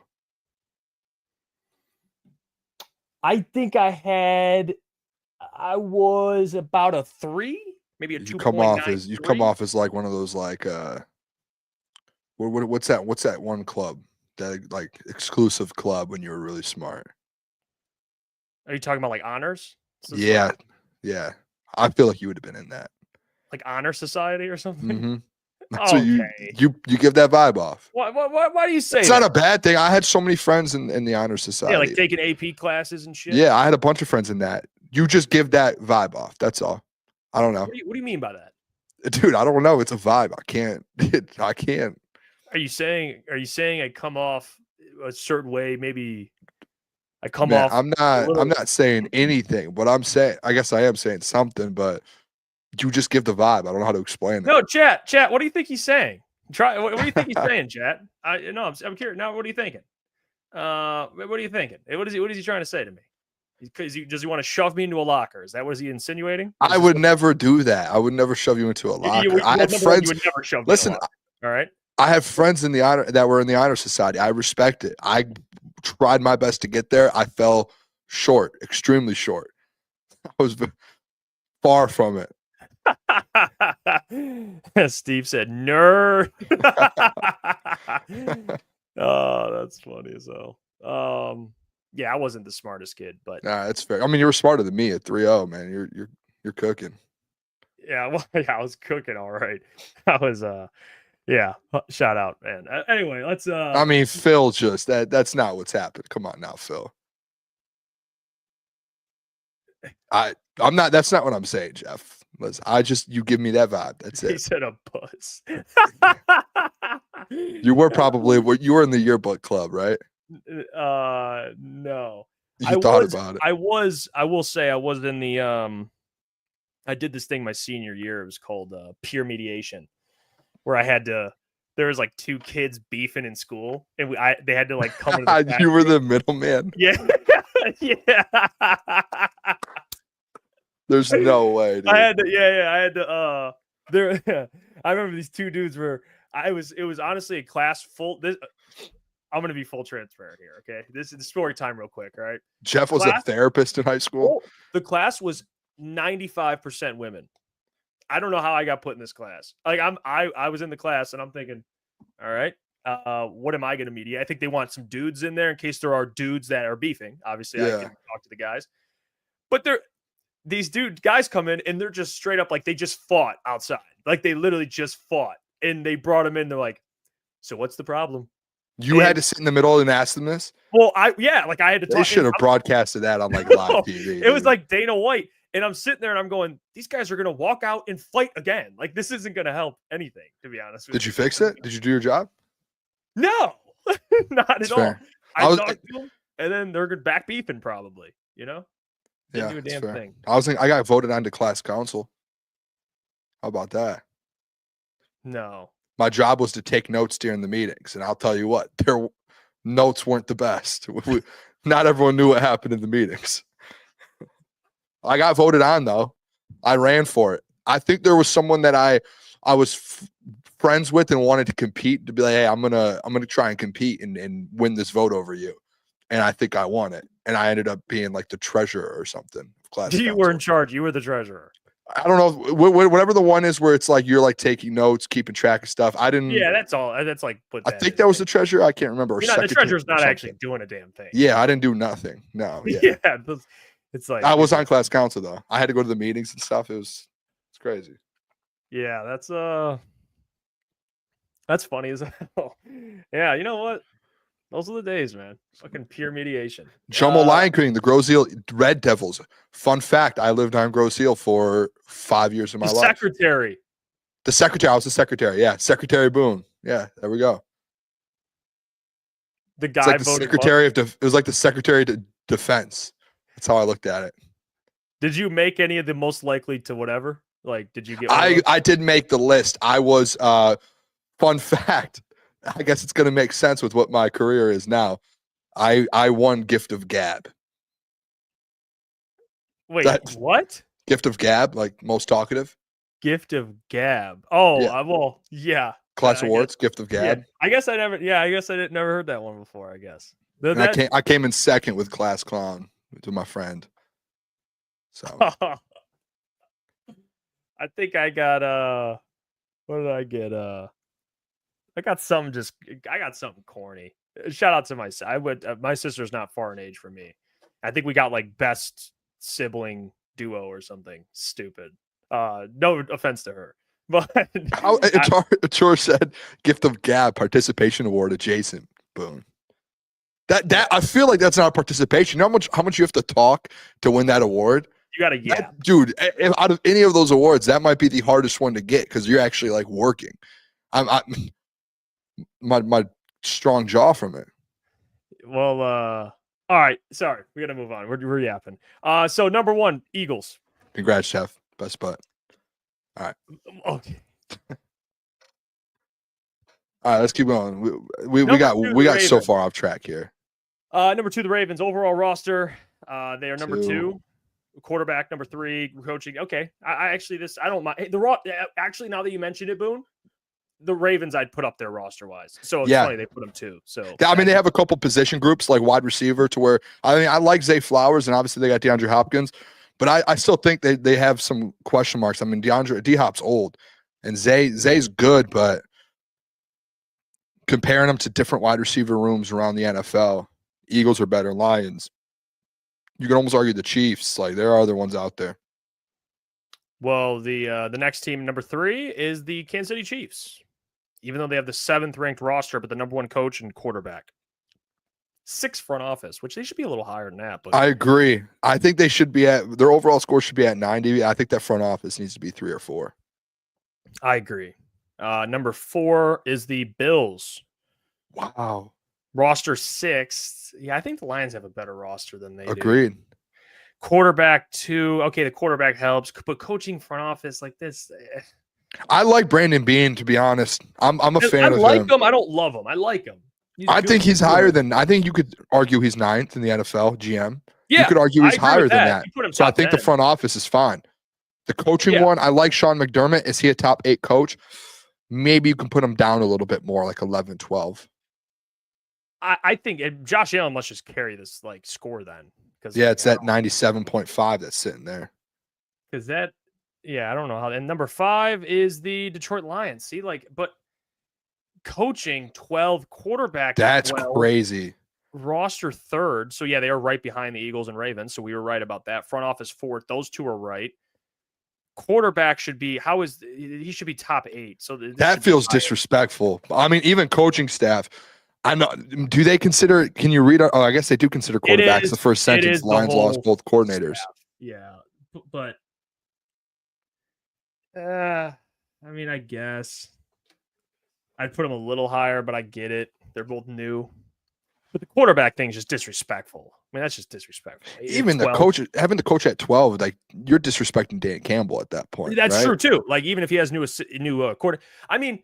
The Eagles coaching, what are they, 6th? And they have a new OC. They lost Kellen Moore. And we don't even know who the hell he is. Last time, at the end of the day, the last time the Eagles got a new OC, he got fired year 1. So it's Can they Exactly. replace the Can he OC hire a- again? Yeah, How are they exactly. going to do it? And they hired within again, just like they did 2 years ago, and it didn't work out. Yeah, I agree with you. They should be. I want to see who's just right behind them. So it says, we'll read this actually. Reason for hope: Lions lost both coordinators. Dan Campbell, they do say one of the most trustworthy coaches in the league when it comes to elevating his team despite obstacles. And then he talks about don't sleep on Aiden Hutchinson, defense tackle Lee McNeil, yada, yada, yada. The roster's good. We know that. Reason for concern: the low-hanging fruit is the amount of coaching brain power that walked out of the facility. Okay, that's where they're going. Former coordinators Aaron Glenn and Ben Johnson earning head coaching jobs this offseason. And then they bring up the pass rush. Once again, the Lions are near the bottom of the league in pass rush win rate and sacks. It is an absolute must. Hutchinson returns to pre-injury form, and first-round defensive tackle Tyleek finds success. And then it says bold prediction, Hutchinson will win 2 Defensive Player of the Year awards between now and 2027. Who put that? Seth Walder. Works for Shout ESPN. out Seth, man. Actually, Louis Riddick brought up the reason for concern, the coordinators and the pass rush. I don't think he's wrong about it. They did lose, not even just the coordinators. Like I see why he would rank the coaching staff 12th, because you did lose like 6 or 7 coaches. You didn't just lose your coordinators. They also poached a bunch of guys. I just think it's a little disrespectful to the head coach that's turned this whole thing around. I agree with that. That's all. So that's why I think they should be higher. You want to get to our NFL awards? Yeah, let's do it. I'm interested. I know. We're 2 weeks out of the NFL season, so it's time to start locking in awards, division winners, all of that. So we're going to go through NFL awards. Chat, feel free to tag along. We'll say the award. You tell us who wins the award. Very simple. This feels like a big moment for us. This is big.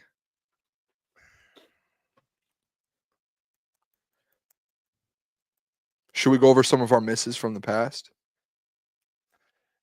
I can't remember every one of my misses, but I know some things I said. I said TJ Watt, Defensive Player of the Year last year. Same. I said Joe. No, I did not. I said Trevor Lawrence. Who'd you have MVP last year? I think I had Josh Allen. I think I had Joe Burrow. Okay, I had Josh Allen. I can't remember. I think I had Joe Burrow. I'm almost positive. Can't remember. That's fair. I know Offensive Player of the Year. I think I had Jamar Chase. And Saquon won it. Saquon did win it. Yeah, I think you could argue Jamar. I mean, that's a tough one. Jamar and then Defensive Player of the Year, I already said I had TJ Watt. I got that one wrong. Coach of the Year, I think I had Jim Harbaugh. So it is what it is. All right, let's go through. Can we start? We'll start with I'll say the award. You say the winner. Comeback Player of the Year. Let's just get that out the way. Aiden Hutchinson. I agree. Yeah. Plus 275. He's favored to win it. I think he wins the award. I do. So I'm going to go ahead and lock. I think I did. Last year I said Hutch Defensive Player of the Year. Sorry, AG's Burner just put it in there. I didn't say TJ Watt. That's on me.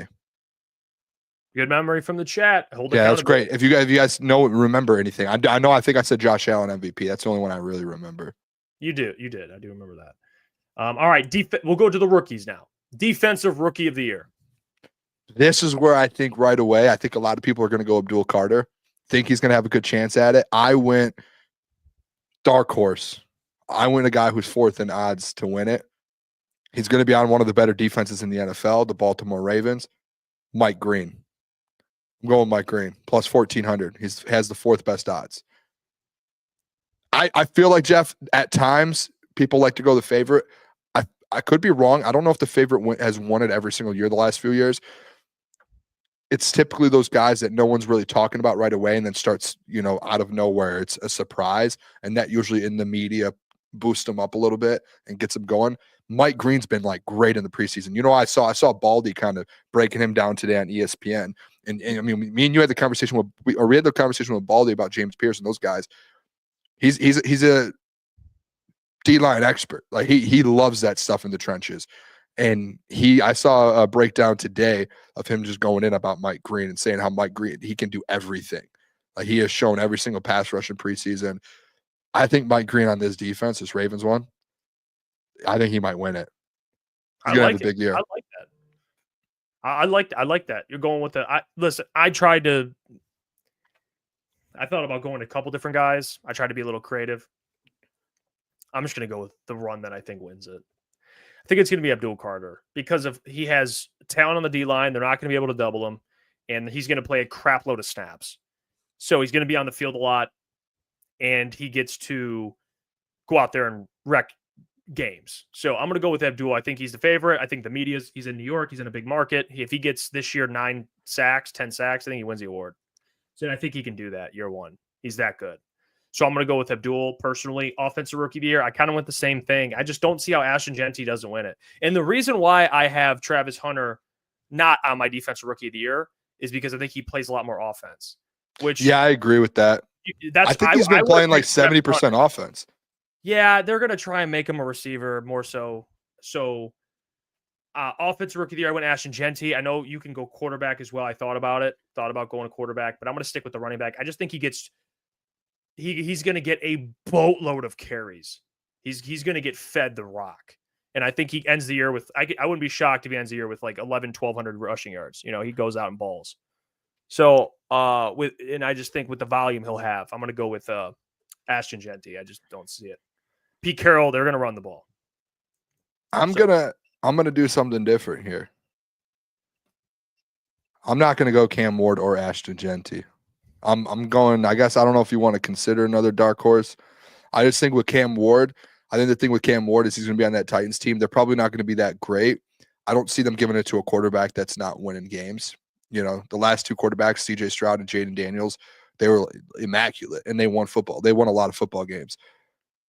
Ashton Gentry, I think he's going to have a good year, and I think he's going to be in the running for it, and he's probably going to have a good chance to win it.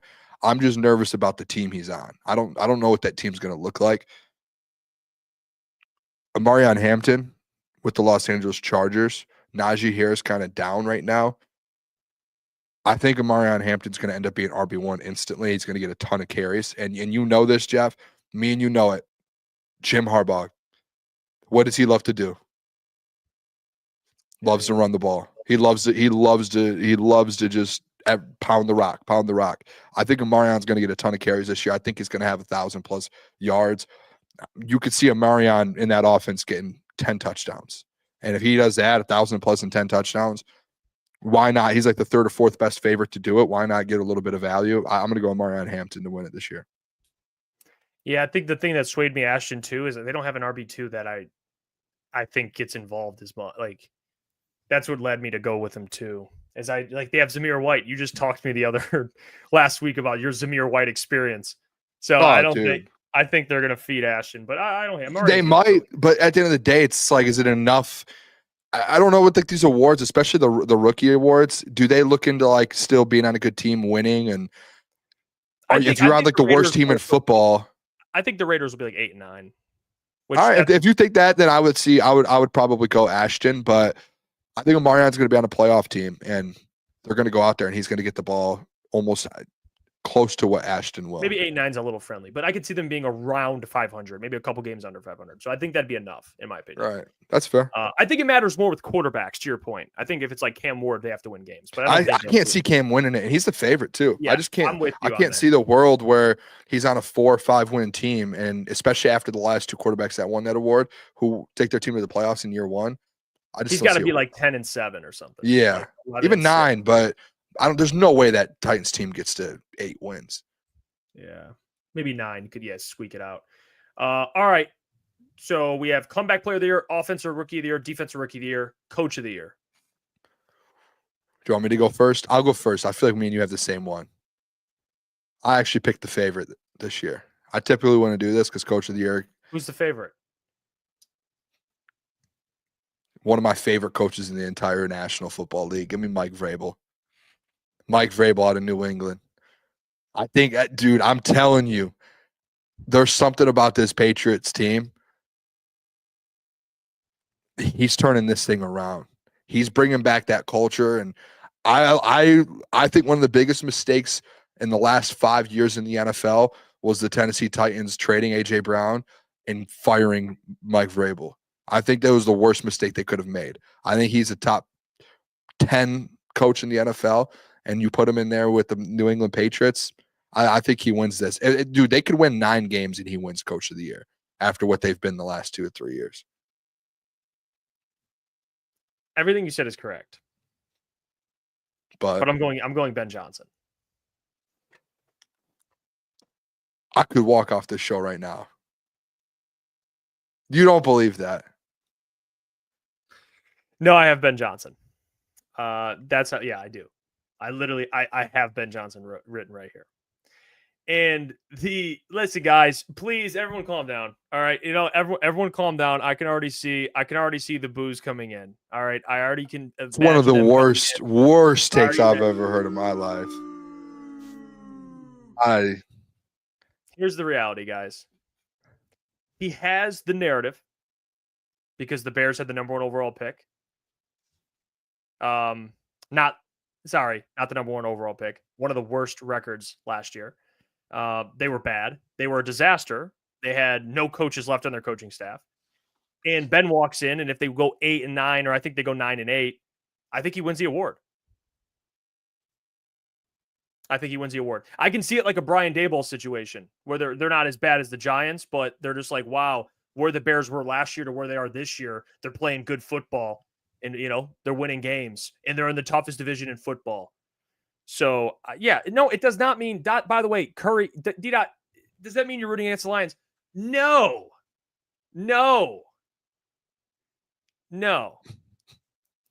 It does not mean I'm rooting against the Lions.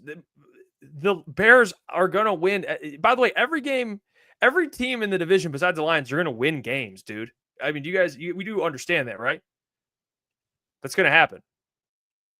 Like, not every – no – Listen, I know I'm with you. There might be people that believe the Lions will win every game in the division, and not only that, but the Packers, Vikings, and Bears will not win a single regular season game. Unfortunately, that's not the case. Do you trust Ben Johnson over Mike Vrabel?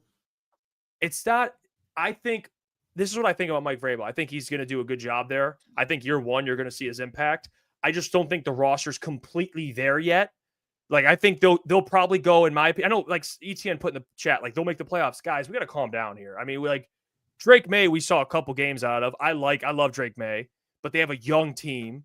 They signed vets in the offseason, but let's not act like the Patriots are going to go from, like, worst to damn near first. They'll probably go 7. No, but they're probably going to be, if they're on the same level as the Bears, if they end up a better roster by a little bit. But Jeff, okay. So let me break this down for you. If the Bears and the New England Patriots have the same record, 8 or 9 wins, who's winning the award? I think you can make the case that the Bears are in a way tougher division. No, you can't. You made your own case right before I asked that question when you said the Bears have the better roster.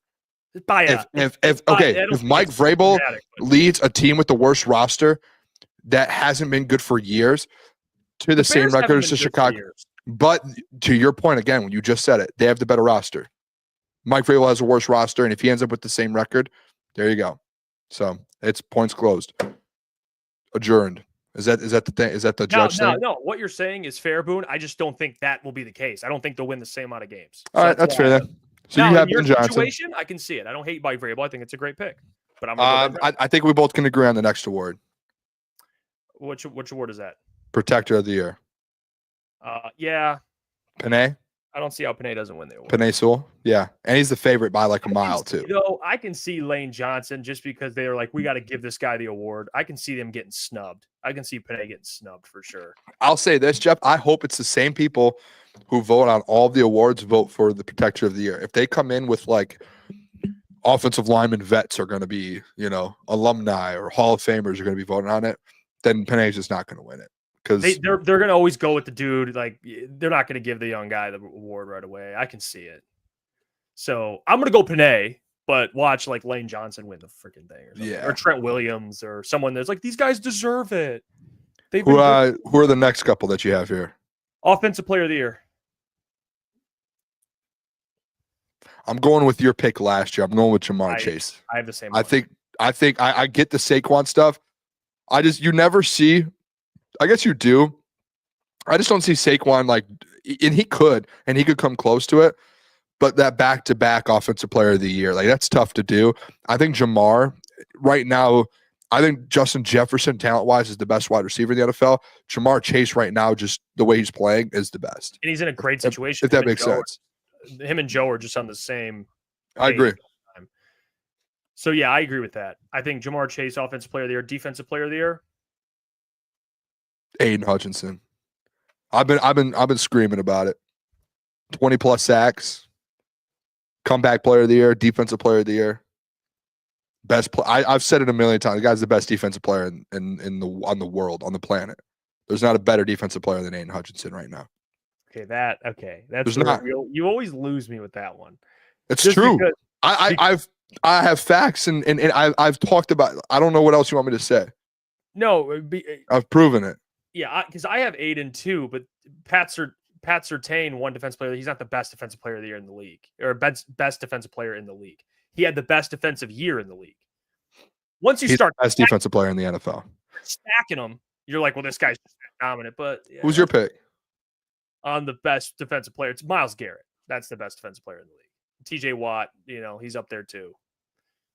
Can we just allow Aiden to get an all-pro? Who's your pick? Aiden. Oh, okay. I asked you your pick was. You start saying TJ Watt, Myles Garrett. No, I'm just saying, Aiden could win the award. We don't got to say he's the best defense player walking on. My eyes tell me different. I've watched a lot of football in my life. All right, we all have. Okay, but that's fine. It's your opinion. Aiden's gonna have a great year. I agree with you. He's gonna have a great year. He's gonna win defense player of the year. All right. So I agree with that. For the last one, MVP. I would like you to go first. I'm running it back, Joe Burrow. I don't think Lamar wins it again. I think Josh Allen, you could argue. I think Lamar had voters fatigue a little bit. He's favorite. Sure. I think he's a favorite, but I think they're going to give it to Joe. You want to know what's crazy? Joe needs one, and I think they'll sneak into the playoffs. So give me Joe. This is the first time since we've been doing shows together the last 4 years. Me and you have the same exact MVP pick for the season. I'm taking Joe Burrow. I think last year, he almost threw for 5,000 yards. He had 43 touchdowns, 9 interceptions. The only reason he didn't win MVP, and you know me, I picked Josh Allen. One of my favorite players in the NFL is Josh Allen.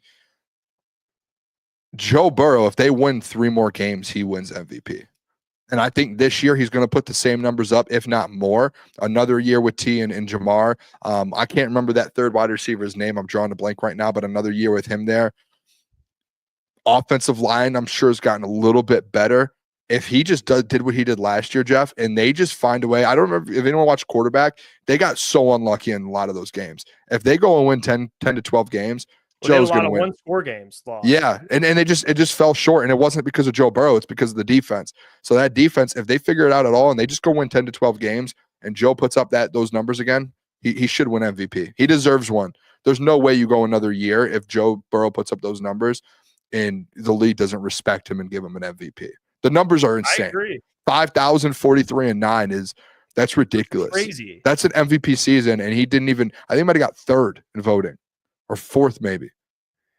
Well, he was the best quarterback last year for sure. He just Josh deserved it because their team won, and as a whole, dude, if you watch those games, he was just all around. He was the reason that Bills team went to the AFC Championship and did what they did. So Josh Allen, yes, you can argue. I'm not mad about it.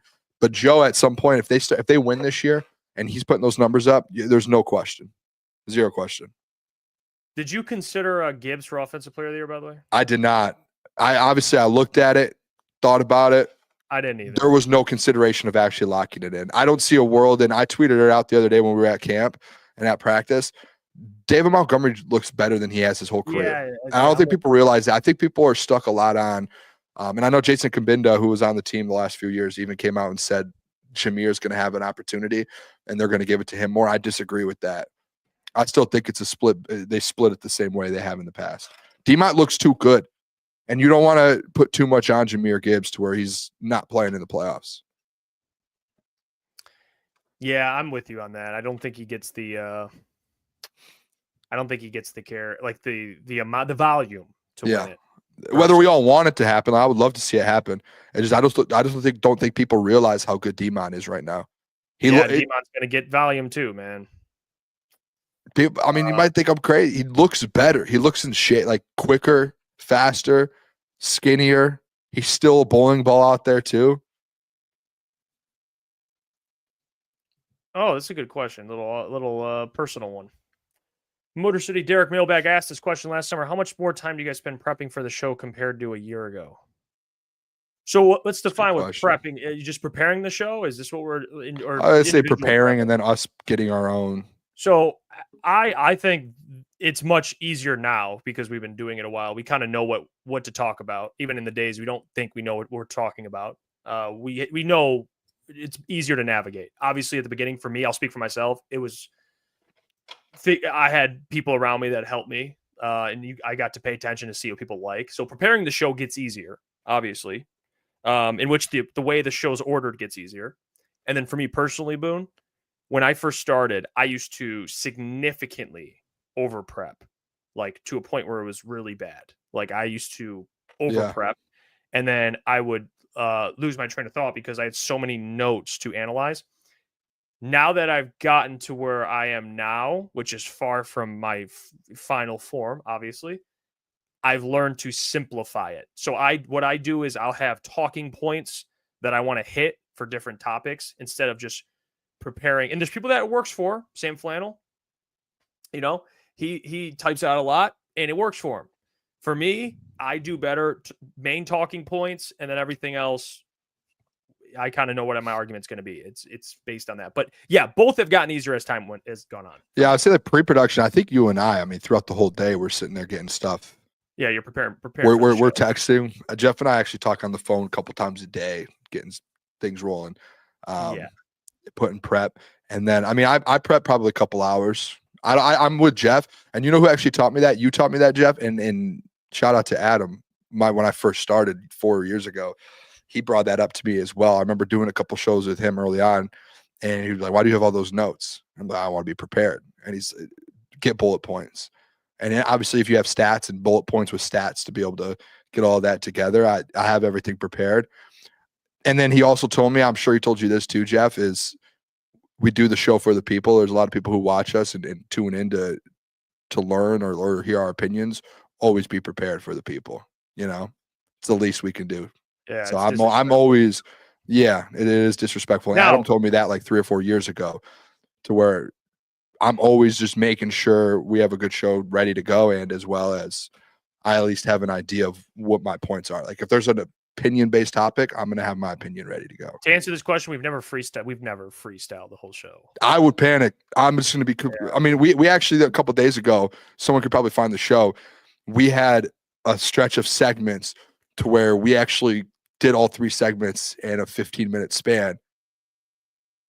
You could probably see the moment where I panicked because I was like, we have to freestyle 2 segments here. By the way, good luck. Xavier D says, Mailbag, you're stranded on a desert island. Which chat member you take with you? That would help you survive. I got it. Coach Walk. I was going to say this. Give me Coach Walk. Me and Coach Walk sometimes butt heads, man. Something about Coach Walk just feels like he would make sure we're good. Coach, you know what? Since you took Coach, I'll go ETN. I love you. We're fucked. So I can't go with you, ETN. I know we'd be screwed. That's funny. Know that we'd be screwed. Don't you deny that? I'll go with it's between, I think right now, off my top of my head, Xavier D or Mike Reed. I think those guys those are the 2 I would have to go. Good ones. Those are the 2 I'd have to decide. I feel like those 2 would know what to do in that situation. But Coach Walk, he might be the number 1 pick. He might be the number 1 pick, Coach Walk. I like Coach Walk, man. Yeah, Xavier D and Mike Reed and all the people in there too. Yeah, that's a good one. ETN, yeah, we'd be screwed. Come on, don't even lie. There was real quick too. Did we do this yet? The $5 one. Yep. That was the one. Appreciate you. J. Roddy says, Booner, call Brad after the show. Tell him to trade Hooker for hurt Will Levis. He's still young enough to learn from Jared Goff.